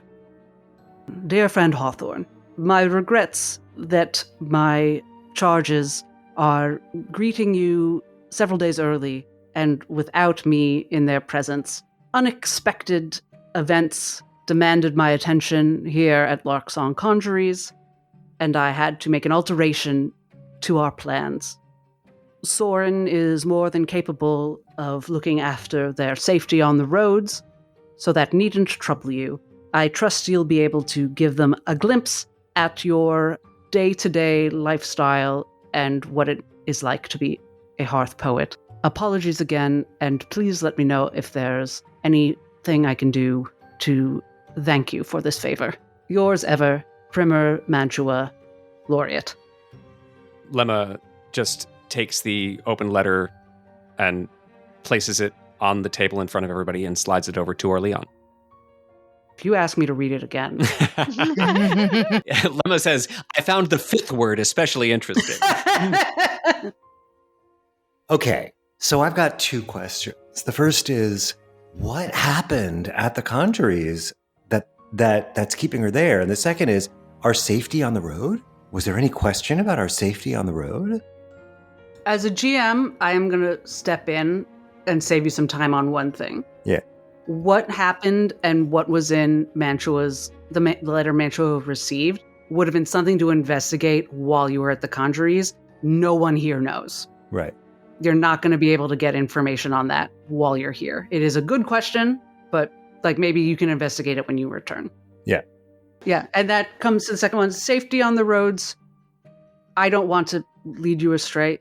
I meant that as kind of just a general thing because you're like your students. Okay. And Soren is not going to take you back at night. As he's made clear, he's worried about being responsible for your safety without a primer.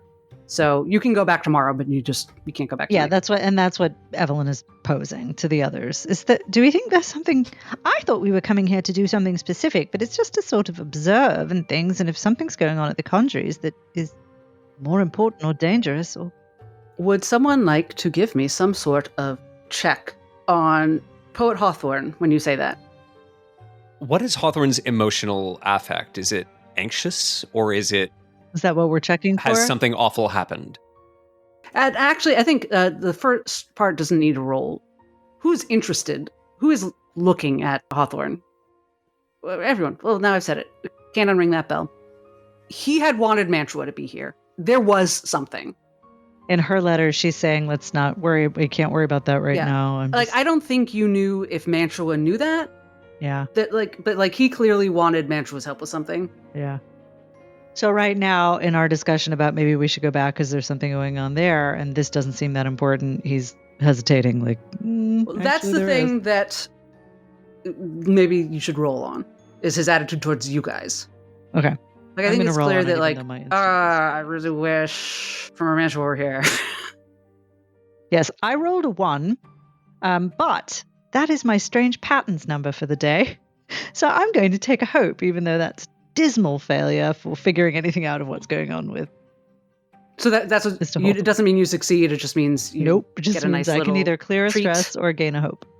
Which, dear listener, I have not really been tracking stresses and hopes this session. We are a bit playing prologue rules, so don't worry about it. That is a special wizard ability that every day I pick a number, and if I roll that number, I get a thing.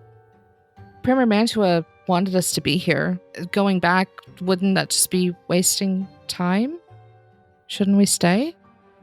He takes in the four of you. No, you should stay, of course. Don't go. In fact, I think you could likely help. There are some things around Carmela that it would be good to have fresh eyes and ears, poets with a different perspective. Of course, I'd love to help. How can I help? Perhaps we should sleep on it? I'm not sure. I'd hope to get Prima Mantua's perspective on... There's just something puzzling that we've discovered that... And he looks at you all and considers you, looks at Soren. Like, for a moment, he's like, should I ask Soren to leave? Like, just like an instinctual, should I ask the non-poet to leave? And he shakes that off. He's been standing this whole time with that nervous, unexpected host energy. And he finally shakes that off and he pulls out a chair and sits with you and resets. Apologies, he says, which you can tell is just a polite habit he has of apologizing. I hadn't fully expressed this to Prima Mantua. I wasn't entirely sure how to put it in writing, but there have been things that I've been seeing, or almost seeing, and that some of the other townfolk here have been almost sensing in a way that non-poets usually don't. But I can't quite understand what it is that I'm seeing. I can't quite wrap my poetry around it. And I'd hoped having another poet, especially a brilliant one like Mantua, I just wanted to see if another poet would be able to see. I can hear, almost. I really just wanted to come look at something. Well, we're hardly Prima Mantua, but I think we'd all be happy to assist you as best we can. Ginny emphatically nods her head up and down. And he looks at Soren sort of almost for permissions, and Soren's the ranking conjuree's adult. Well, I don't know why I was afraid to bring it up. It is what you're here for. It's within the town limits. We're not going off anywhere dangerous. Perhaps early in the morning, before the miners start their work, we could go together. It's near the mine entrance. It just something feels different. No one should feel obligated, of course. We'll sleep on it. You all seem fine with it, but your guests, I don't want... Let me show you to your rooms, and I'll come rouse you quite early if that's all right, and we'll take a look and see if you experience it differently than I do. Okay. All right. Of course. As the conversation wraps up, it becomes clear that Lemma has taken everybody's cup and washed it as all of that was happening. And Soren smiles at Lemma, like Soren Coxes. He walks you to the inn, such that it's very small, next to the tavern, not even above the tavern, and says, I'll leave you here. Winona will show you your rooms, and I'll come quite early. And there's a young woman, Winona apparently, who works for the inn perhaps, and brings you to... There are 2 rooms with 2 beds, and she says, here you are. You can split up however you see fit, and if you need anything, you can come find me. I'm actually going to be next door at the tavern for a little bit. And she eyes Ginny up and down very briefly. She says, you're new in town. I'd buy you a drink, get your story if you're interested. And she walks away before Ginny or any of you can respond. Well, I think I'm going to go to bed, Evelyn says, and walks directly into one of the rooms. Okay. I guess I will take the other bed in this room. I put my stuff down in the same room as Evelyn and walk back out. What are you 2 doing this evening? I think I might go for a walk a little bit. I'm not tired yet. Yeah, we might just walk stuck in that around court a all bit. day. Do you mind if I join you? Of course not. Lemma has already, popped his bags down in the other room and is, by the door, expectant as though he had already planned to go, and sort of, cocks his head that it would even be a question. Okay. Well, let's go. He has his weapons, by the way. All right. Well, let's go for a walk. Evelyn, do you still want to go to bed? If you come back into the room, Evelyn is not going to bed. She is pulling pages out of her pack and pen and an inkwell and looks ready to maybe write a letter. Well, then I poked my head back into the room and said, Evelyn, I know you said you were tucked in for the night, but we're going for a walk if you would like to join us. Oh, me? You want me to? All right. She looks a little regretfully at the pen and inkwell and paper, but she sets it aside and she buttons up her coat and just, all right. Come on. the impression she doesn't get invited to do stuff a lot. Well, let's go out into the square, see what's going on. So we walk out of the inn and look around. Is there a street that looks more interesting than the others, Asteria?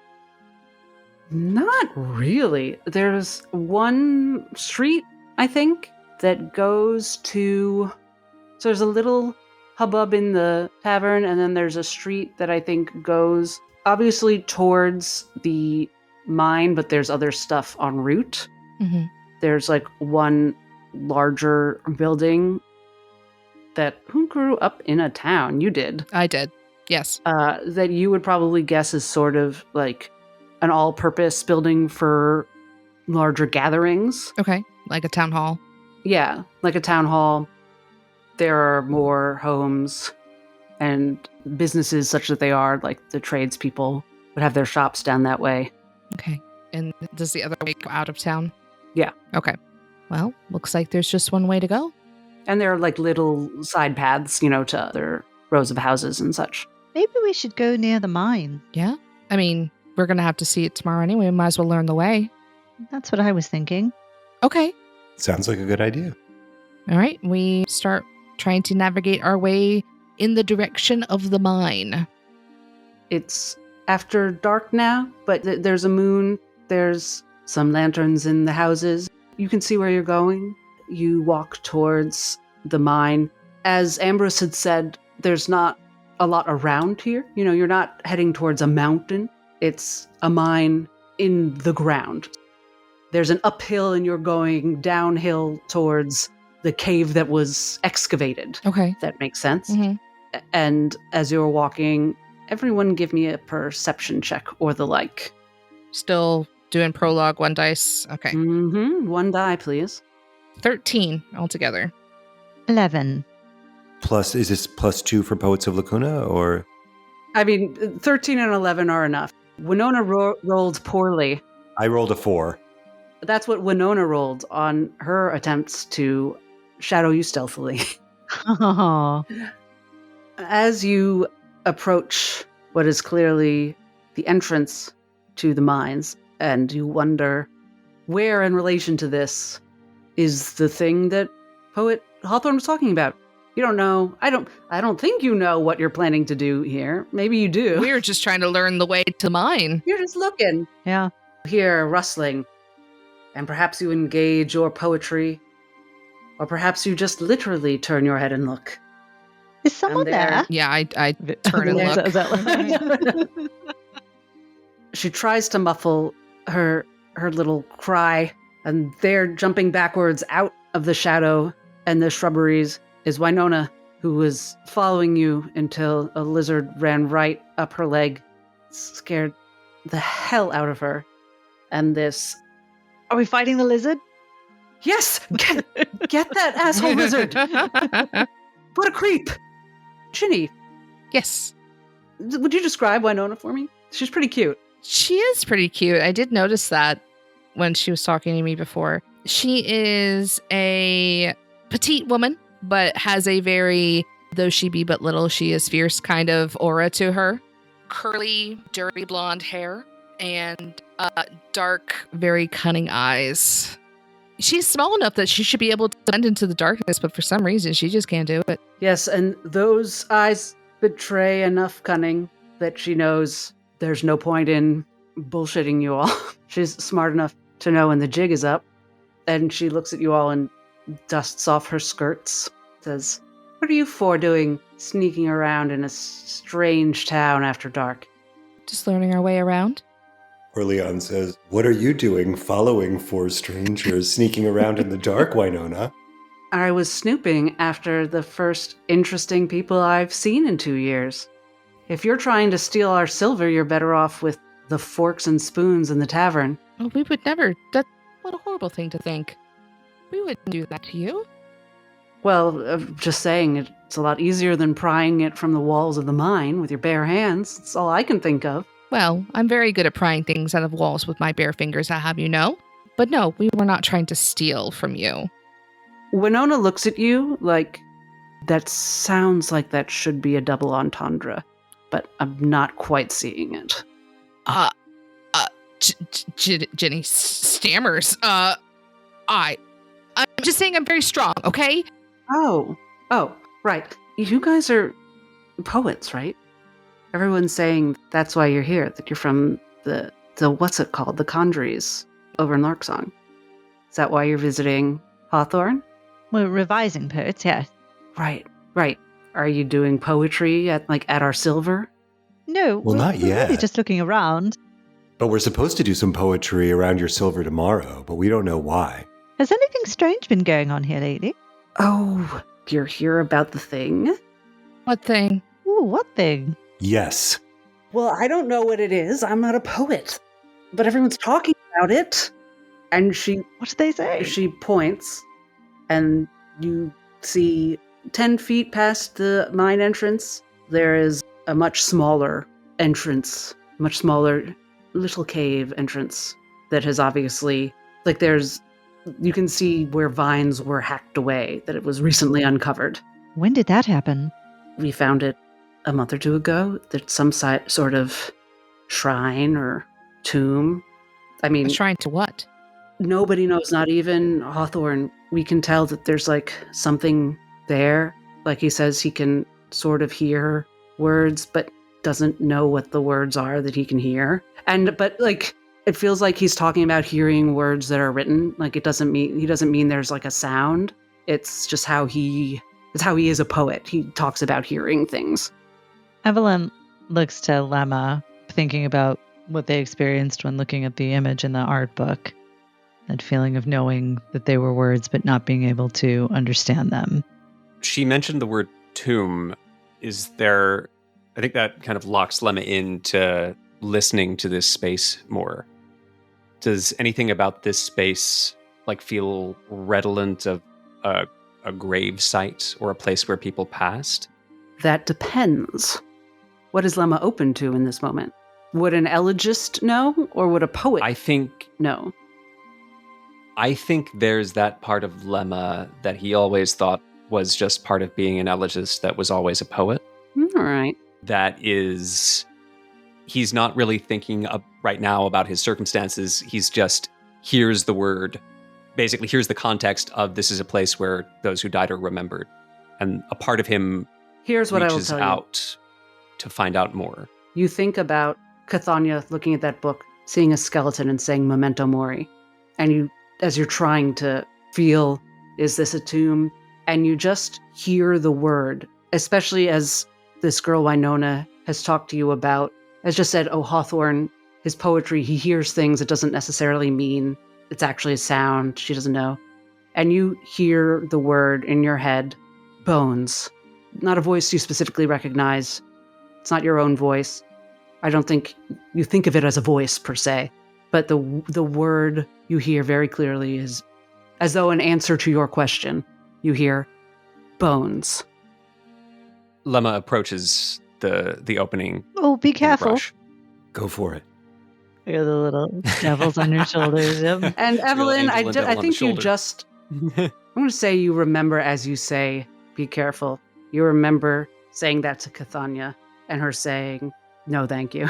I follow behind Lemma just in case anything comes out, and I don't want anything to hurt him.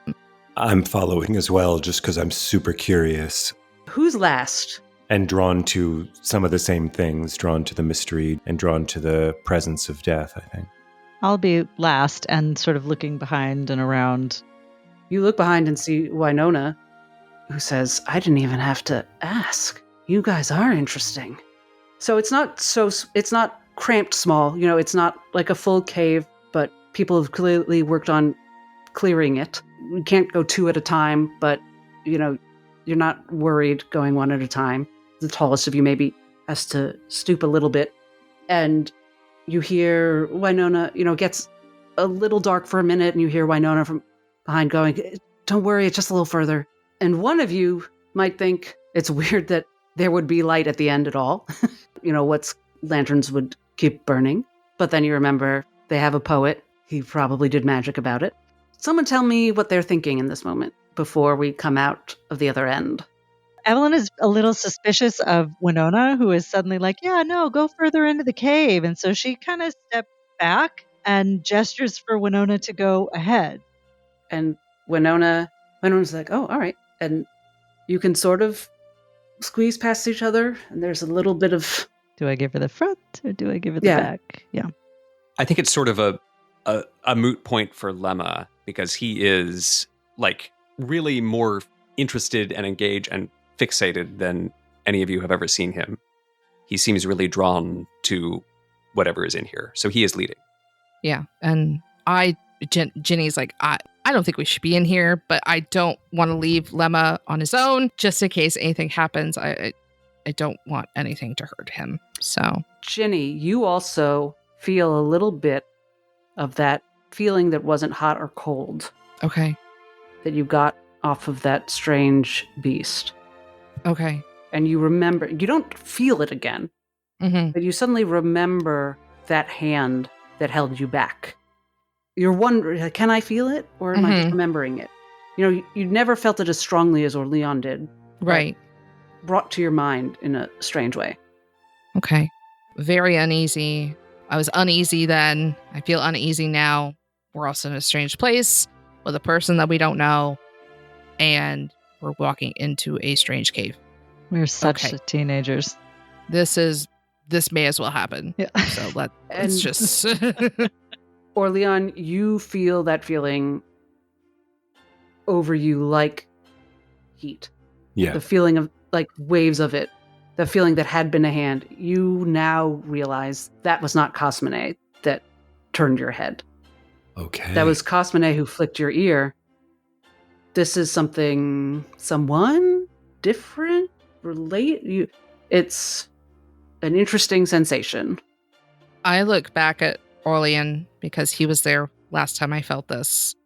And I look at him with questioning eyes, essentially trying to be like, do you feel this too? OrLeon feels Ginny's gaze, even in the darkness, and knows exactly what she's asking. And I look back both knowingly to say, uh-huh, and then shrug my shoulders as if to say, cool, what's next? If I may, Evelyn says, and then uses prestidigitation to light the area. Oh, that's way better. Thank you. You can see each other in the corridor in this cave hallway. Little tiny flecks of silver dust appear here and there. And you see the backs of each other's heads.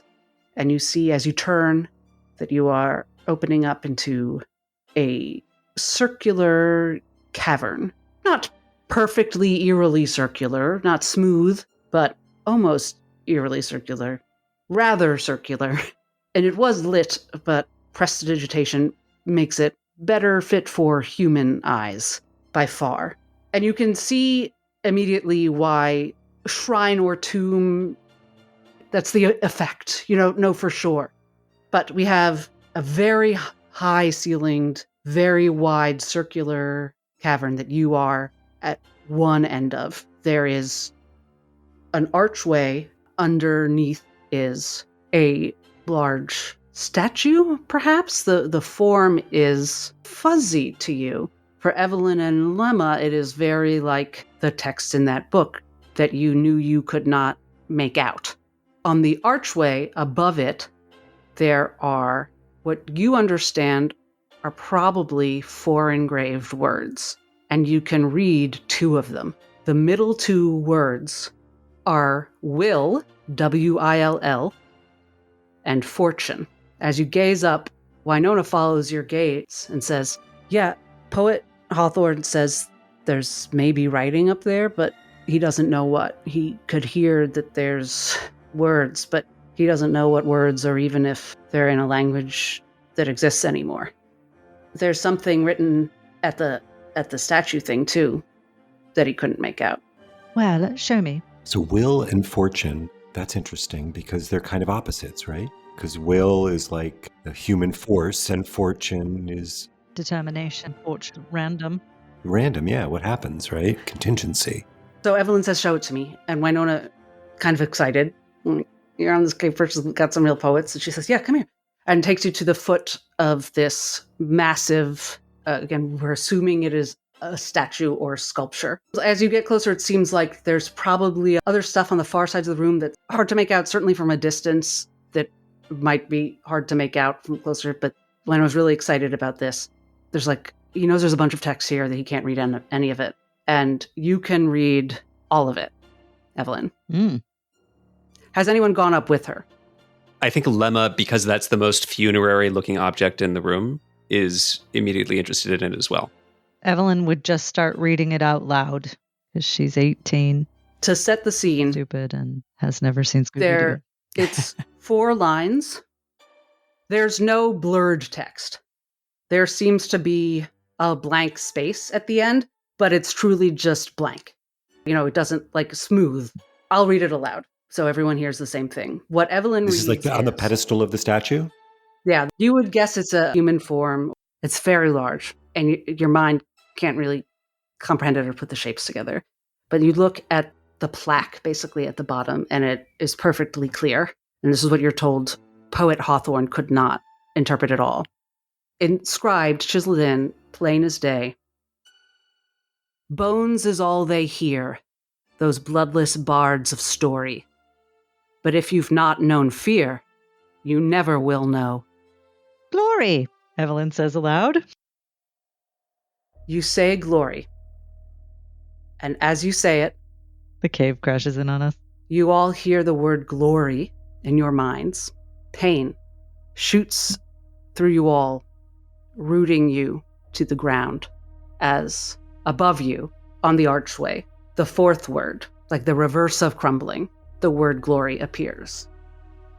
Will, fortune, glory. As you are rooted there, all 4 of you, you feel the intense thrill of impossible victory, the drunkening fear of unfathomable defeat. Evelyn, can you please tell me a forbidden place that you could trespass for a secret that would let you shake the world? Glorious power. Evelyn's thoughts go to an archive, a great lost archive of knowledge. That's her glory. That's her unfathomable thing. A lost library, hidden with the dead, hidden, buried, long buried. That's what comes to her mind. As you think of it, the word glory echoes in your mind again. The voice is searching in you, delving, plumbing. It licks at that thought in your mind, glowing amidst the flames of the pain you're in, the fear that you feel, even as this memory, this thought rather, this possible desire comes up, sharp and luxurious. You don't know if this idea was always there, or if the question is mother to the answer, but you know that if you had not given the voice what it sought, pain would overtake you as the seeker rent you apart. So tell me again about the feeling you would have if you got that knowledge. Try to feel that glory for just a moment. The glory of knowing something no one alive knows. A knowledge so lost and so forgotten that no living being knows it, except possibly the queens. That fills her with intense, almost arousal it flushes her. Would you please give me a reaction roll with your preferred stat, and you may roll 2d12. Great. You may now roll all of your stat rolls with duality. Your 2 duality dice, 1 for hope and 1 for fear. So I'm making a duality roll with knowledge. May I add Poet of Lacuna or any other experiences? Not in this instance. I rolled a 12 with hope. All right. You withstand the pain. Was that a success? That is a success. You survive the search. Lemma, you were very attentive. Could you tell me a fantasy, one of unleashing your gifts against those who've forsaken you? Glorious vengeance. This is what the voice wants from you. It's searching you for it. Lemma devotes so much energy to the kind of ethos of his upbringing, which is correctness and cordiality and respect and service. And in the past couple of months, he's been, as far as he can tell, abandoned by his parents, and gently and kindly, but forced to remain at this place that he feels is not where he should be. And he's, accepted it all because that's what he's meant to do. That's what he was brought up to do, is accept. And he experiences this overwhelming, cascade of images of not accepting and lashing out. And he sees the people of the town where he was in, where this first happened, the ones who contributed to that moment. He reaches out his hand and they are consumed by black flame that consists of tiny letters like swarms of insects. You feel the Seeker thrill within you. Please roll your preferred stat with 2d12. 20 with hope. That certainly succeeds. And you also rolled with hope, yes, Evelyn? Believe so. Make sure to take hope tokens. And Lemma take 2 for beating it by so much. Ginny, tell me something precious you could destroy just to prove it does not bind you. Glorious freedom. Destroy the hand-fasting ribbons that are in her grandmother's cabinet, ready for the next renewal. And when the hand-fasting ceremonies happen, I could destroy those ribbons and not be fastened to someone I did not choose. The Seeker wants to see your grandmother's face. Tell me about her face. You destroy them in front of her. Her face is kind and wise, and the lines around her eyes are crinkled, normally with a smile for her granddaughter, but right now they're scrunched in anguish. The fear that she'd had that Ginny's heart would be wild seems to have come true. When you feel the word wild, the Seeker, the voice in you flares with lust for that abandon, that anarchy. Does Ginny feel that in that moment or push it away just for that moment? It's very conflicting. She reaches out to grab it, but at the last moment pushes it away. Please roll your preferred stat with 1d12. Okay. Trying to push it away, so use my strength, so +2. 11 + 2, 13. All right. You succeed. No hope token. Not yet accessing duality dice. But the Seeker pulls out and sees OrLeon. Sees is the wrong word. Feels OrLeon. OrLeon, you feel it breathe into you. You don't inhale it. It doesn't inhale you. It is in you like a breath. And you hear it say, "No, gift giver, what I took from you I took unwillingly, but gratefully." A thrill goes through your entire body, and you need not roll. You now have access to your duality dice. As the cave continues to shake, you hear the cracking of rock, the sundering. For a moment, it seems perhaps the entire cavern is going to collapse, but no. When it stops, you are alone. You have all withstood this release. You can now see the sculpture, the statue that was before you, though it is cracked in two. It is a very large woman with a jagged crown upon her head and 2 swords, one in each hand, and 2 swords stabbed through her own chest. As she looks up at the sky, her mouth open in joy. More text has now appeared on the plaque. The word glory, where Evelyn spoke it, and above that, "Here is Glory, the Queen of Bones." And that's probably enough for this episode. Damn. Thank you for listening to Queen of Daggers, Heart of Fire, a production of Hagdeal Gaming.